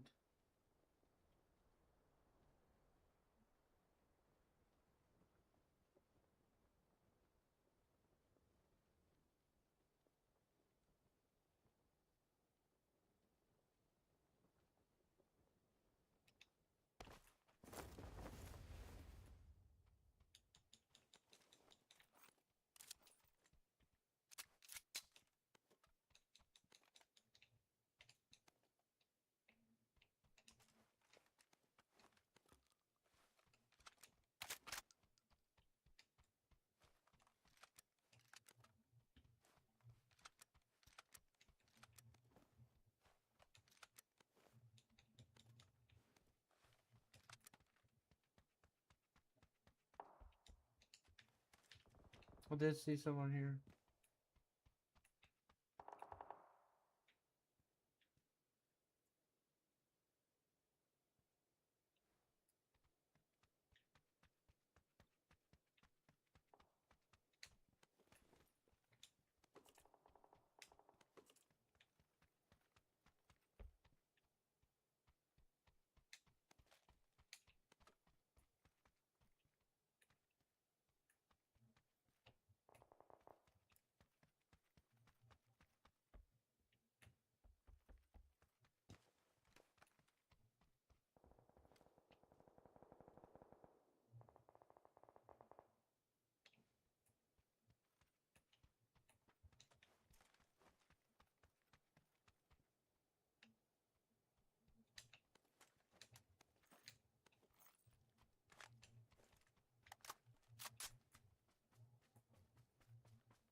Ah, hit him.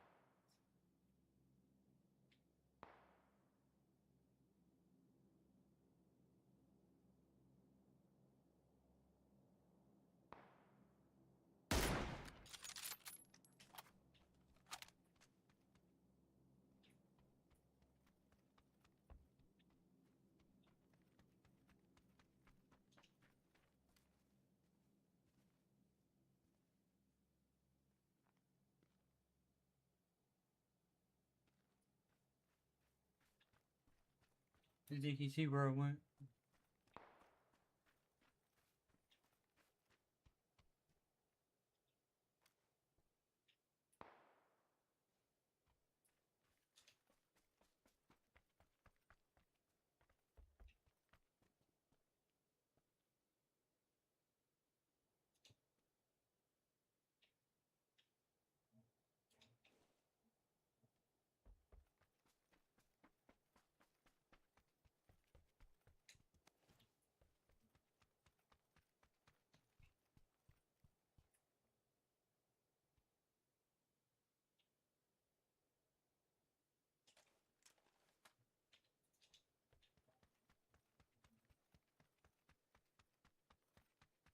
Rotations are crazy.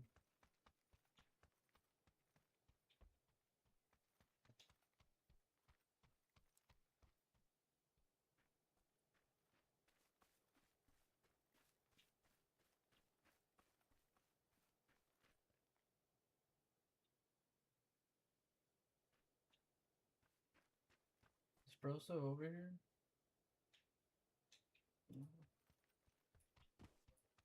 If he is, it's weird.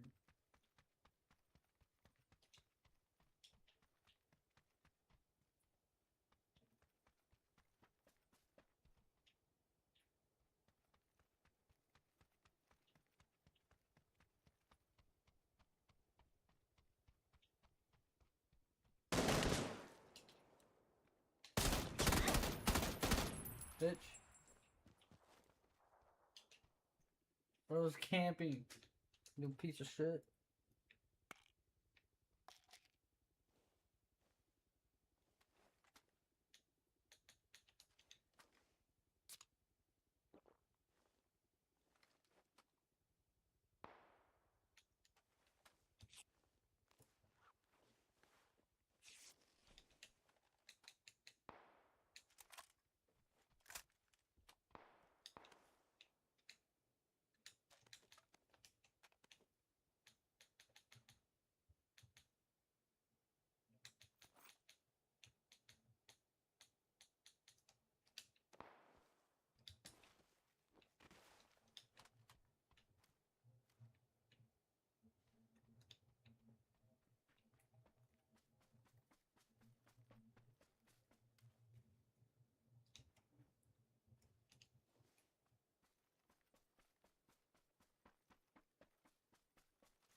What?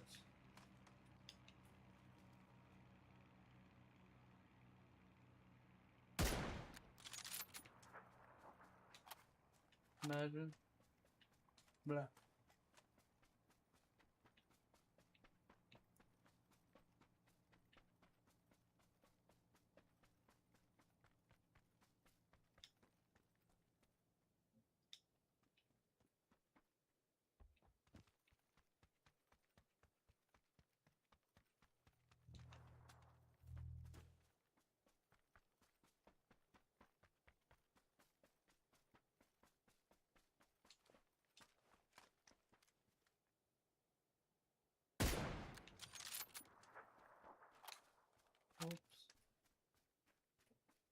time is it?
What are they saying?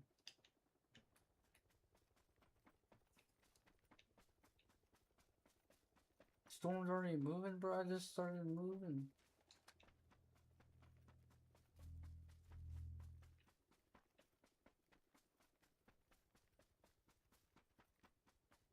Alright.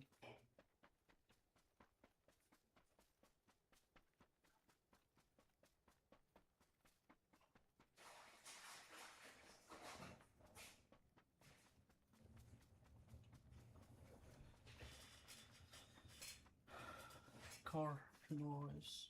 Noise.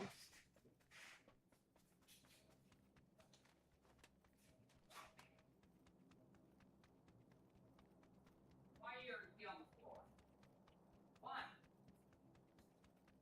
I already killed 2 people, John.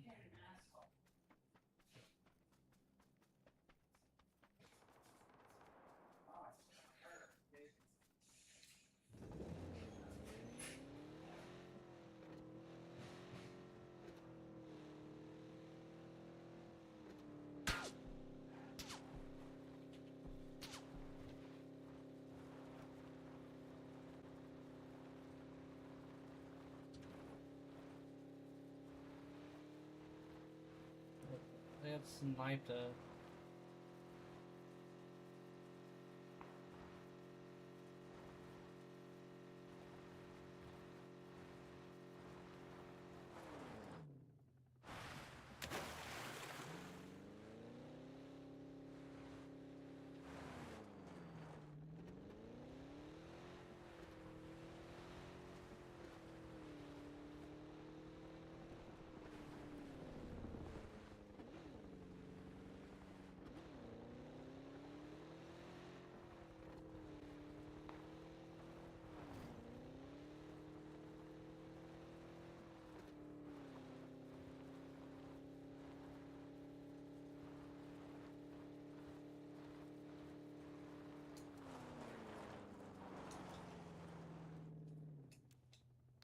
Please don't get sniped, please don't get sniped, please don't get sniped.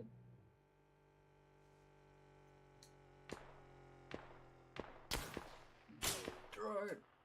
That's crazy. Fuck me, bro.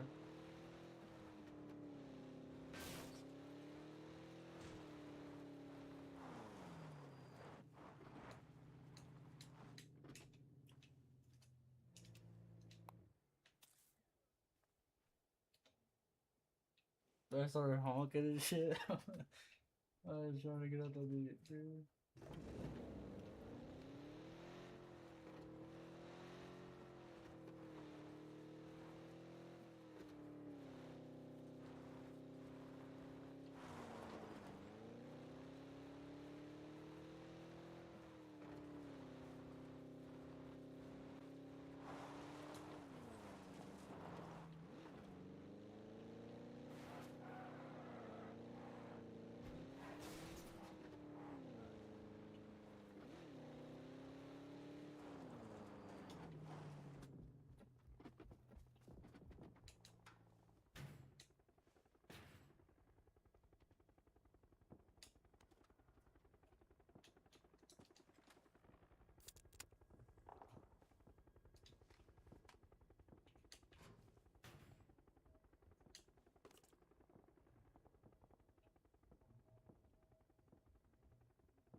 Bro.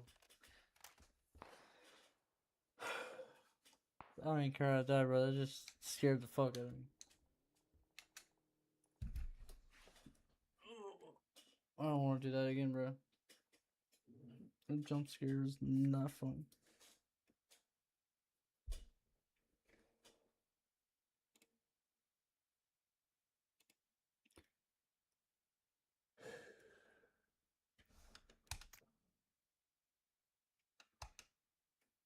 Bro was just hiding in the house, bro.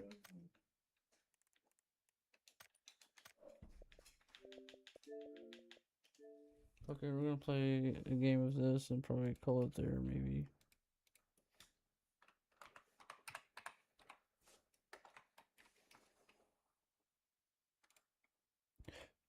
But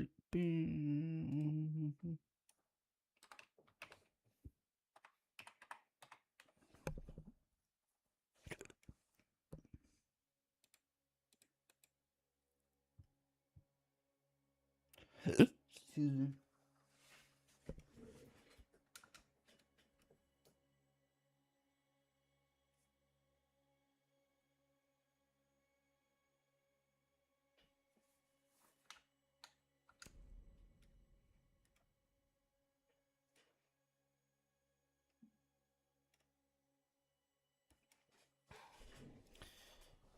And shit. Right, you should. John, you gotta watch me play this shit.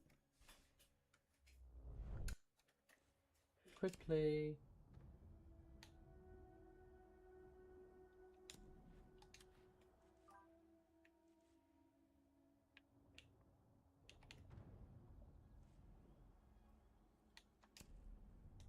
I would play ranked, bro, but that shit just fucking. That shit takes forever just to load into one single game, or even the rounds itself is not it.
I don't know. I fucking favorite players, man. It's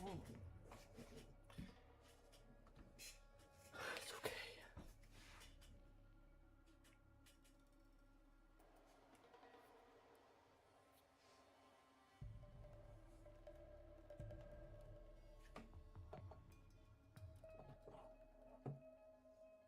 Be ready to engage Op 4.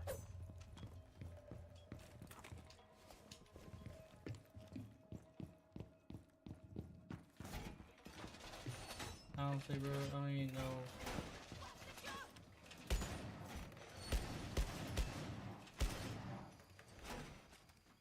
That sucked, bro.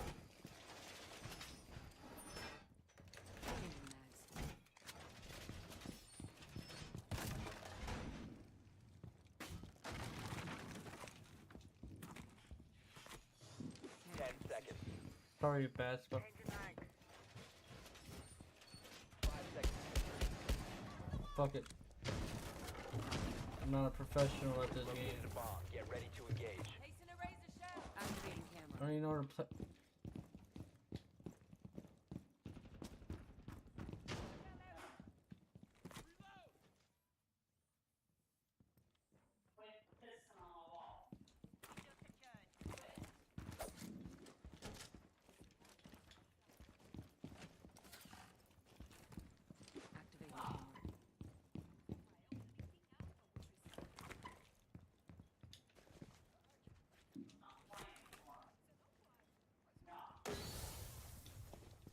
God, fuck me. I don't even know this map. I do, but.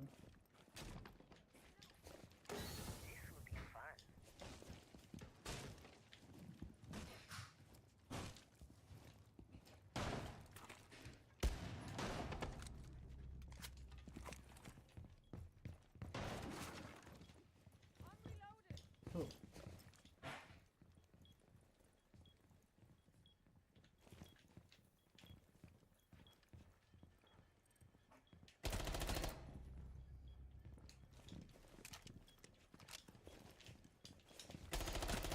What the? Bro, it tricked me. He tricked me.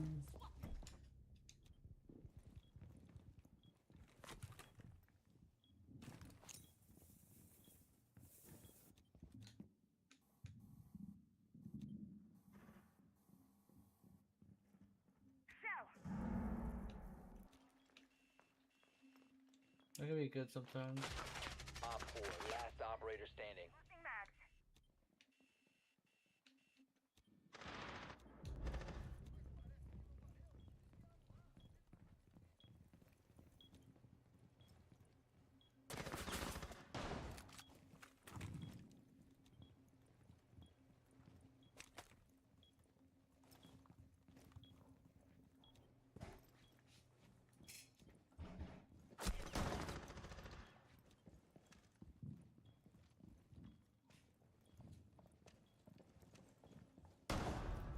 Op 4 eliminated. Mission successful.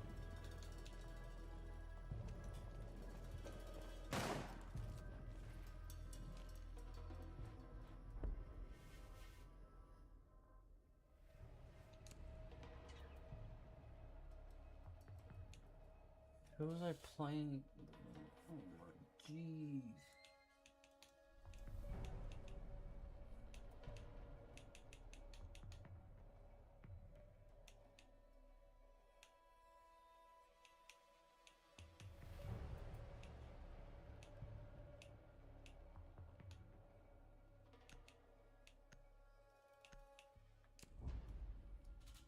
I don't know who it's been so long.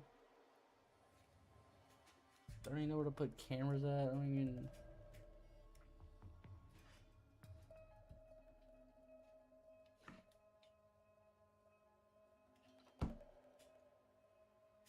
After this round, I gotta put my pizza. Be ready to eliminate hostiles.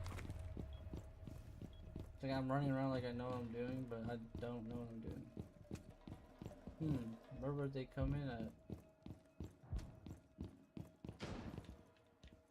It's already a camera. Okay, let's Boom camera feed up and running. bitch.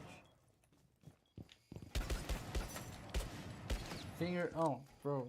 It's embarrassing. Where'd he go? Down to 10 seconds.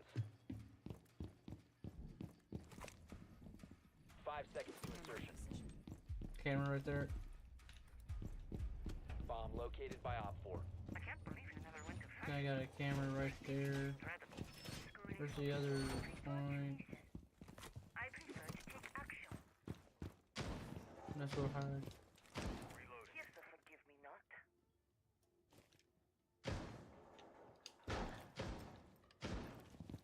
Is that us?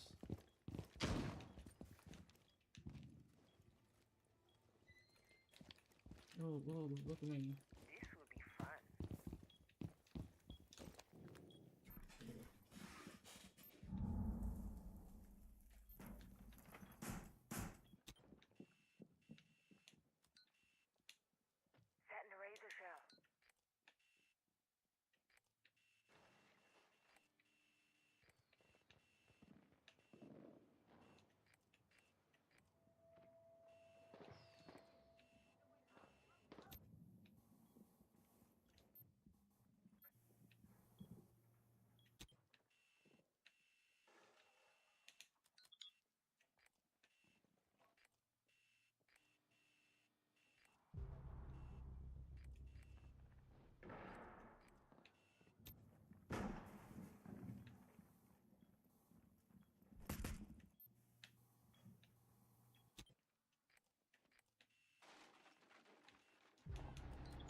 Don't let me turn my hacks on.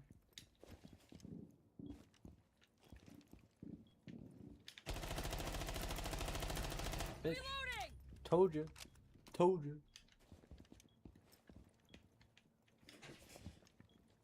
Oh, God. What the fuck? What is he doing, bro?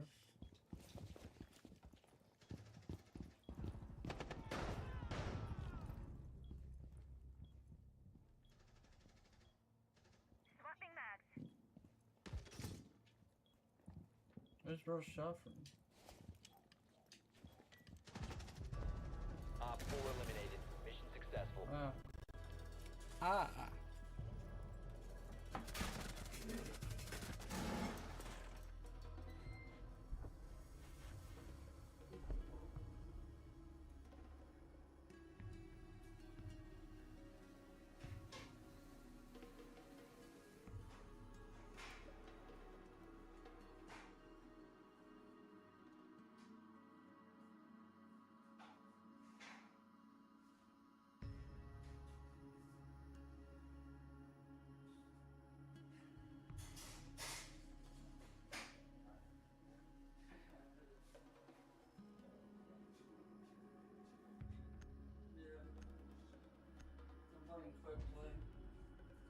I'm playing quick play.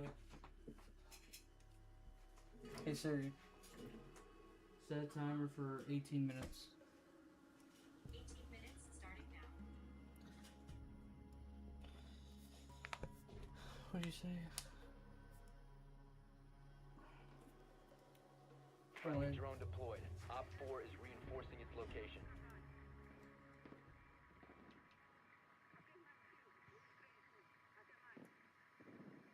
For pizza?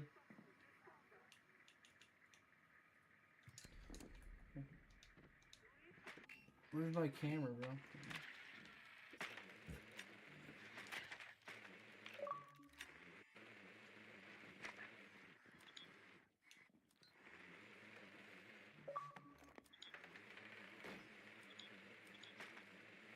Seconds to insertion. 5 seconds to insertion. Proceed to bomb's location and defuse it.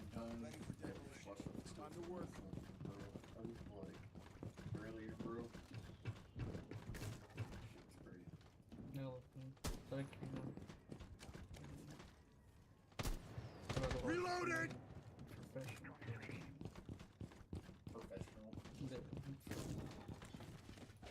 Shields, give me shields. No way. Still enjoying it? Yeah, just I can't. Rank takes too long just to play. Dude, rank is not worth solo queuing that game. I think everybody's down. How do I get downstairs? Over there. Get there up that way. Like someone's been up here though, for shit.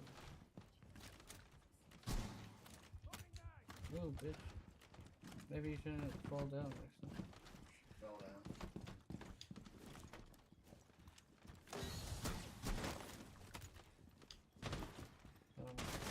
Breach.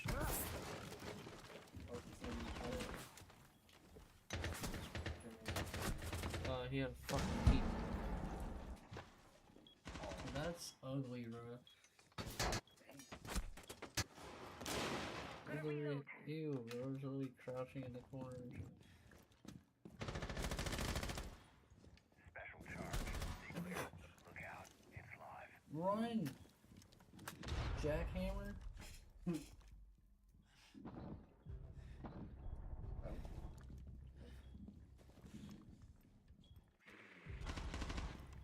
Corner.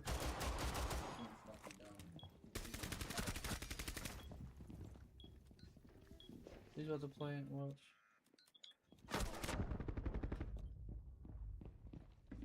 Go get him, Twitch. Why are You have dropped the diffuser. Pistols, bro? One friendly This is operator casual. remaining. I don't know. I don't know. They fuck with the raid.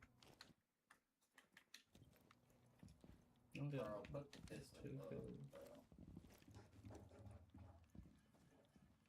one of the worst pistols in the game, too. That's why, because she's using a fucking shotgun. She's gonna get blasted. So Hard flank. Hard flank. She got you. Go on. Twitch. 15 seconds. Right there. 10 seconds. Wait, reload. What's this thing? 4 last operator standing. 5 seconds left. He's in the corner, bro. Plant it. That was literally, look at him. He's in. Oh my god, that's who I died to. It's literally who I died to. It's fucking crazy. Oh, I'm trying to find a character that you can just play as. Used to be her. I used to play her a lot.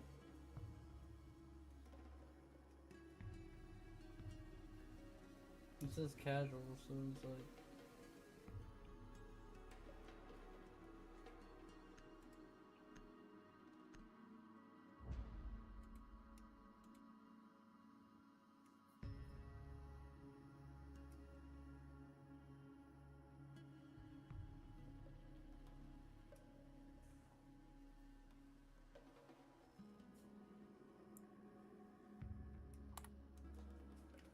Friendly drone deployed. Op 4 is reinforcing its location.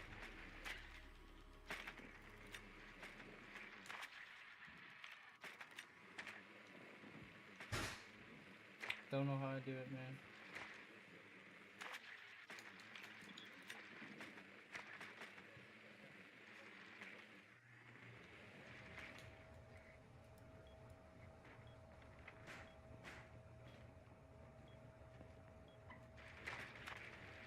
Yeah, everybody else is still trying to figure out how to try to get this. Insertion in 10 seconds.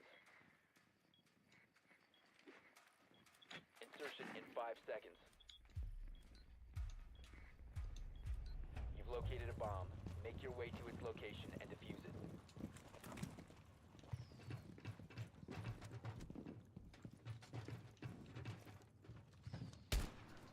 Swapping!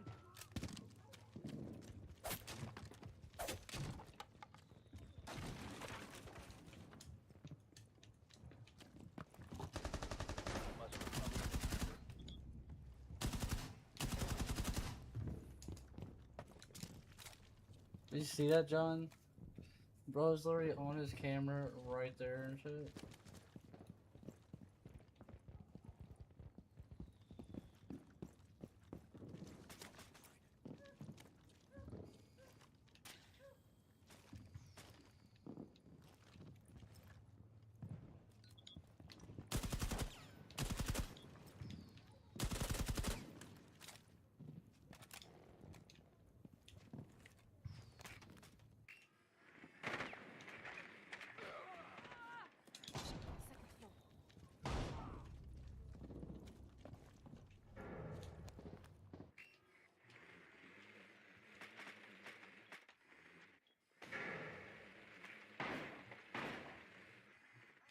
The diffuser has been secured.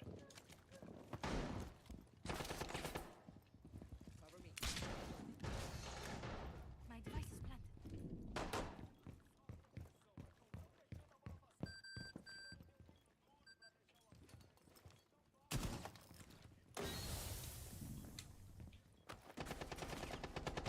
Op 4 last stop standing. Breaching! The diffuser is no longer in your possession.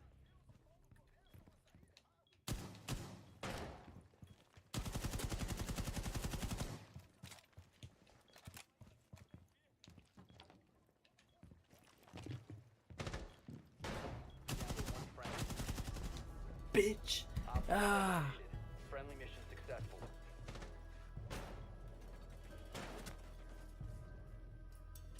So I do it. So I got 9 minutes. Should I play Bummer John or just call it there?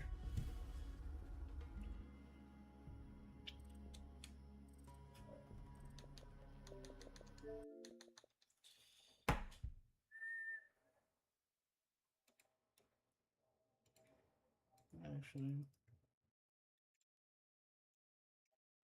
It claims it repeatedly pointed out that the drug's abuse potential is similar to those of other strong Finish this opioids. video. Still, Grunitol apparently managed to present its new product as a good opioid, or at least as a better one. So we have on the one hand the strong opioid, the dangerous drug, oxycodone, that is the reason why a lot of people got addicted from opioids in the United States. And on the other hand, we have tapentadol, a drug that actually works quite similar to oxycodone, but is considered a weaker opioid, or at least this is what is in a lot of people's minds. It's a more clean drug, it's less addictive, but this what we found out in the end is not true. Experts we spoke with said it's actually not the scientific research we conducted that is supporting this argument that this drug is less addictive than this drug. Grunitol tells us their materials are based exclusively on data from peer-reviewed medical journals, and that whenever that data allowed for comparison to other products, the findings were cited accordingly. But in many countries, Grunitol's tapentadol has already overtaken generic versions of oxycodone. In Mexico, prescriptions for oxycodone dropped sharply after 2020, while those for tapentadol have increased massively. According to the data collected by the examination, Peru has been spending more and more public money on tapentadol since 2019, significantly more than it did on oxycodone during the entire previous decade. These developments don't automatically mean abuse is rising too. They could even mean that more patients are finally getting access to much-needed pain medication. So far, there's no evidence of widespread, unregulated opioid prescription in Latin America. But what's happened in the United States shows just how quickly markets can shift. Aggressive marketing, downplayed risks, and rising prescription numbers can trigger developments that are extremely difficult to contain down the stretch. Grunitol argues that strict regulation of their opioids, specifically in Germany, could send a negative signal to other countries, especially to regions already struggling with limited access to opioid painkillers. So let's look at these regions. In some parts of India, reports of tapentadol abuse have been piling up for years. These drugs aren't typically produced by Grunitol. They're generic versions from local manufacturers. They're often illegally combined with muscle relaxants. During the 2010s, tapentadol appears to have been available in India without the need for a prescription. It wasn't until 2021 that India's health ministry began responding to growing abuse of the drug. But the most devastating consequences can be seen in Africa. Parts of the continent have been dealing with a severe opioid crisis for years now. Tramadol is highly abused in many African countries, especially in Western Africa.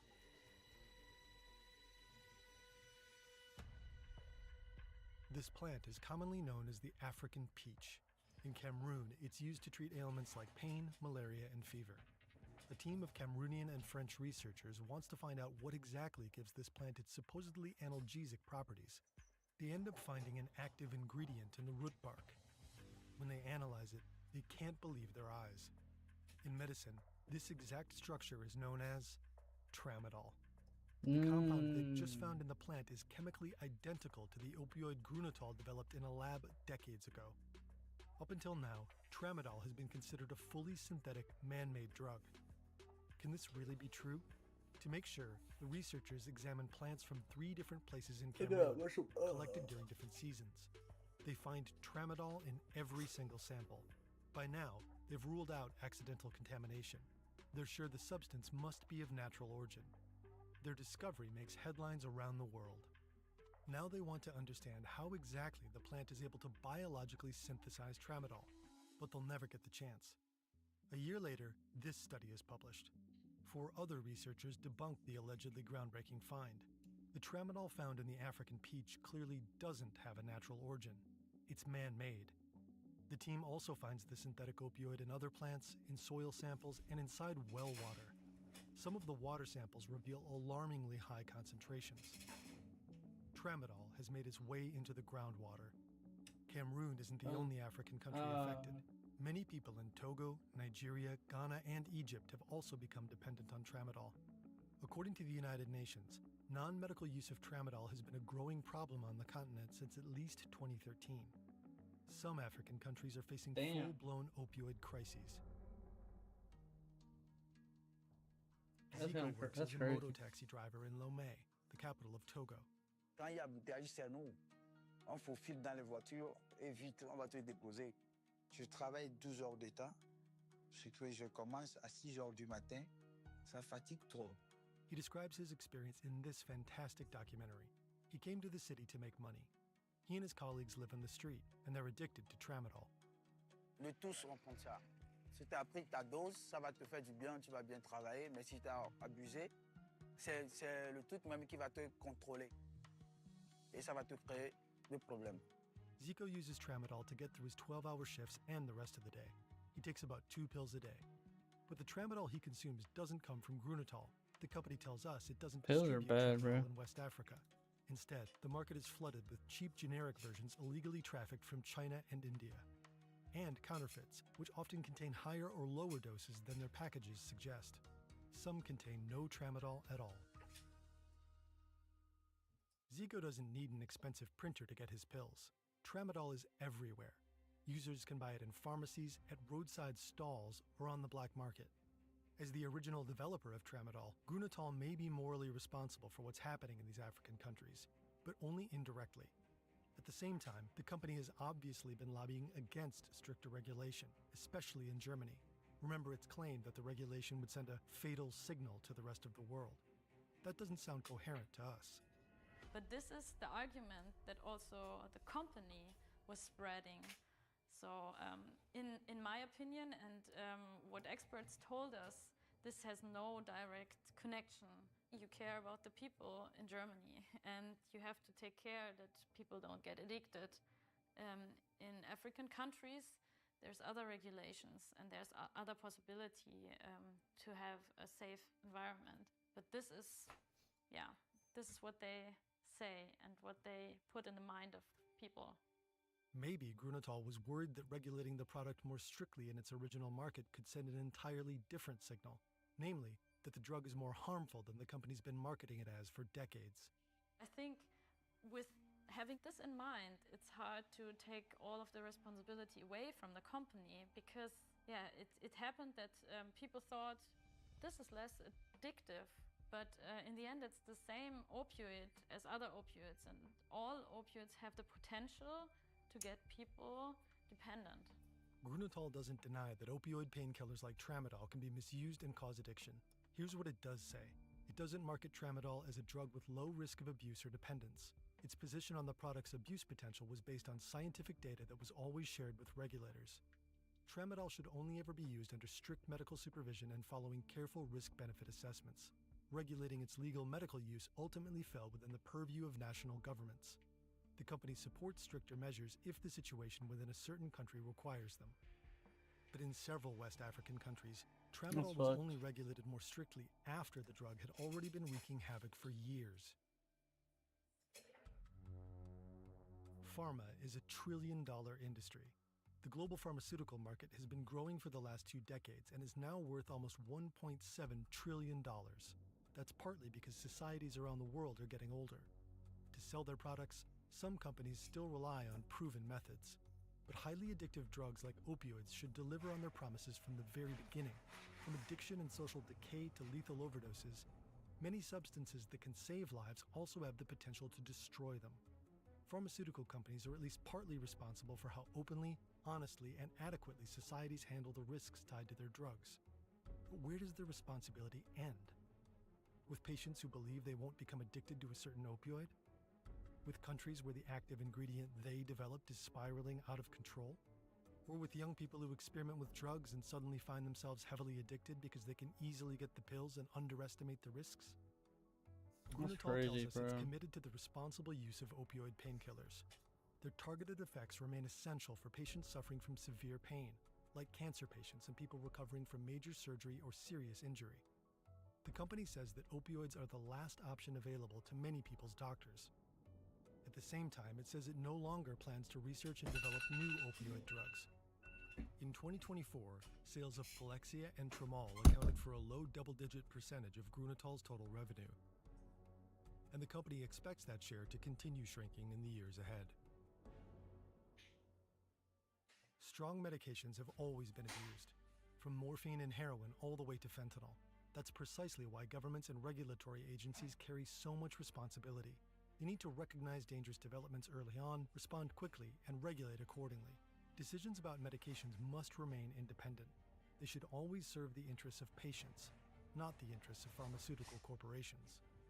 Of course, we were always thinking, has this company learned from its dark past? And I would say, on the one hand, yes, they definitely tried to change something. They also had a working group that was actually reviewing documents if they are still in line with the latest research. Alright, bro, I think that's it for tonight.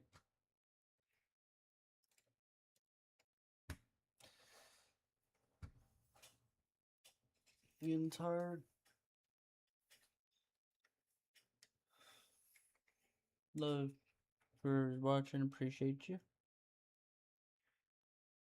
I am good enough.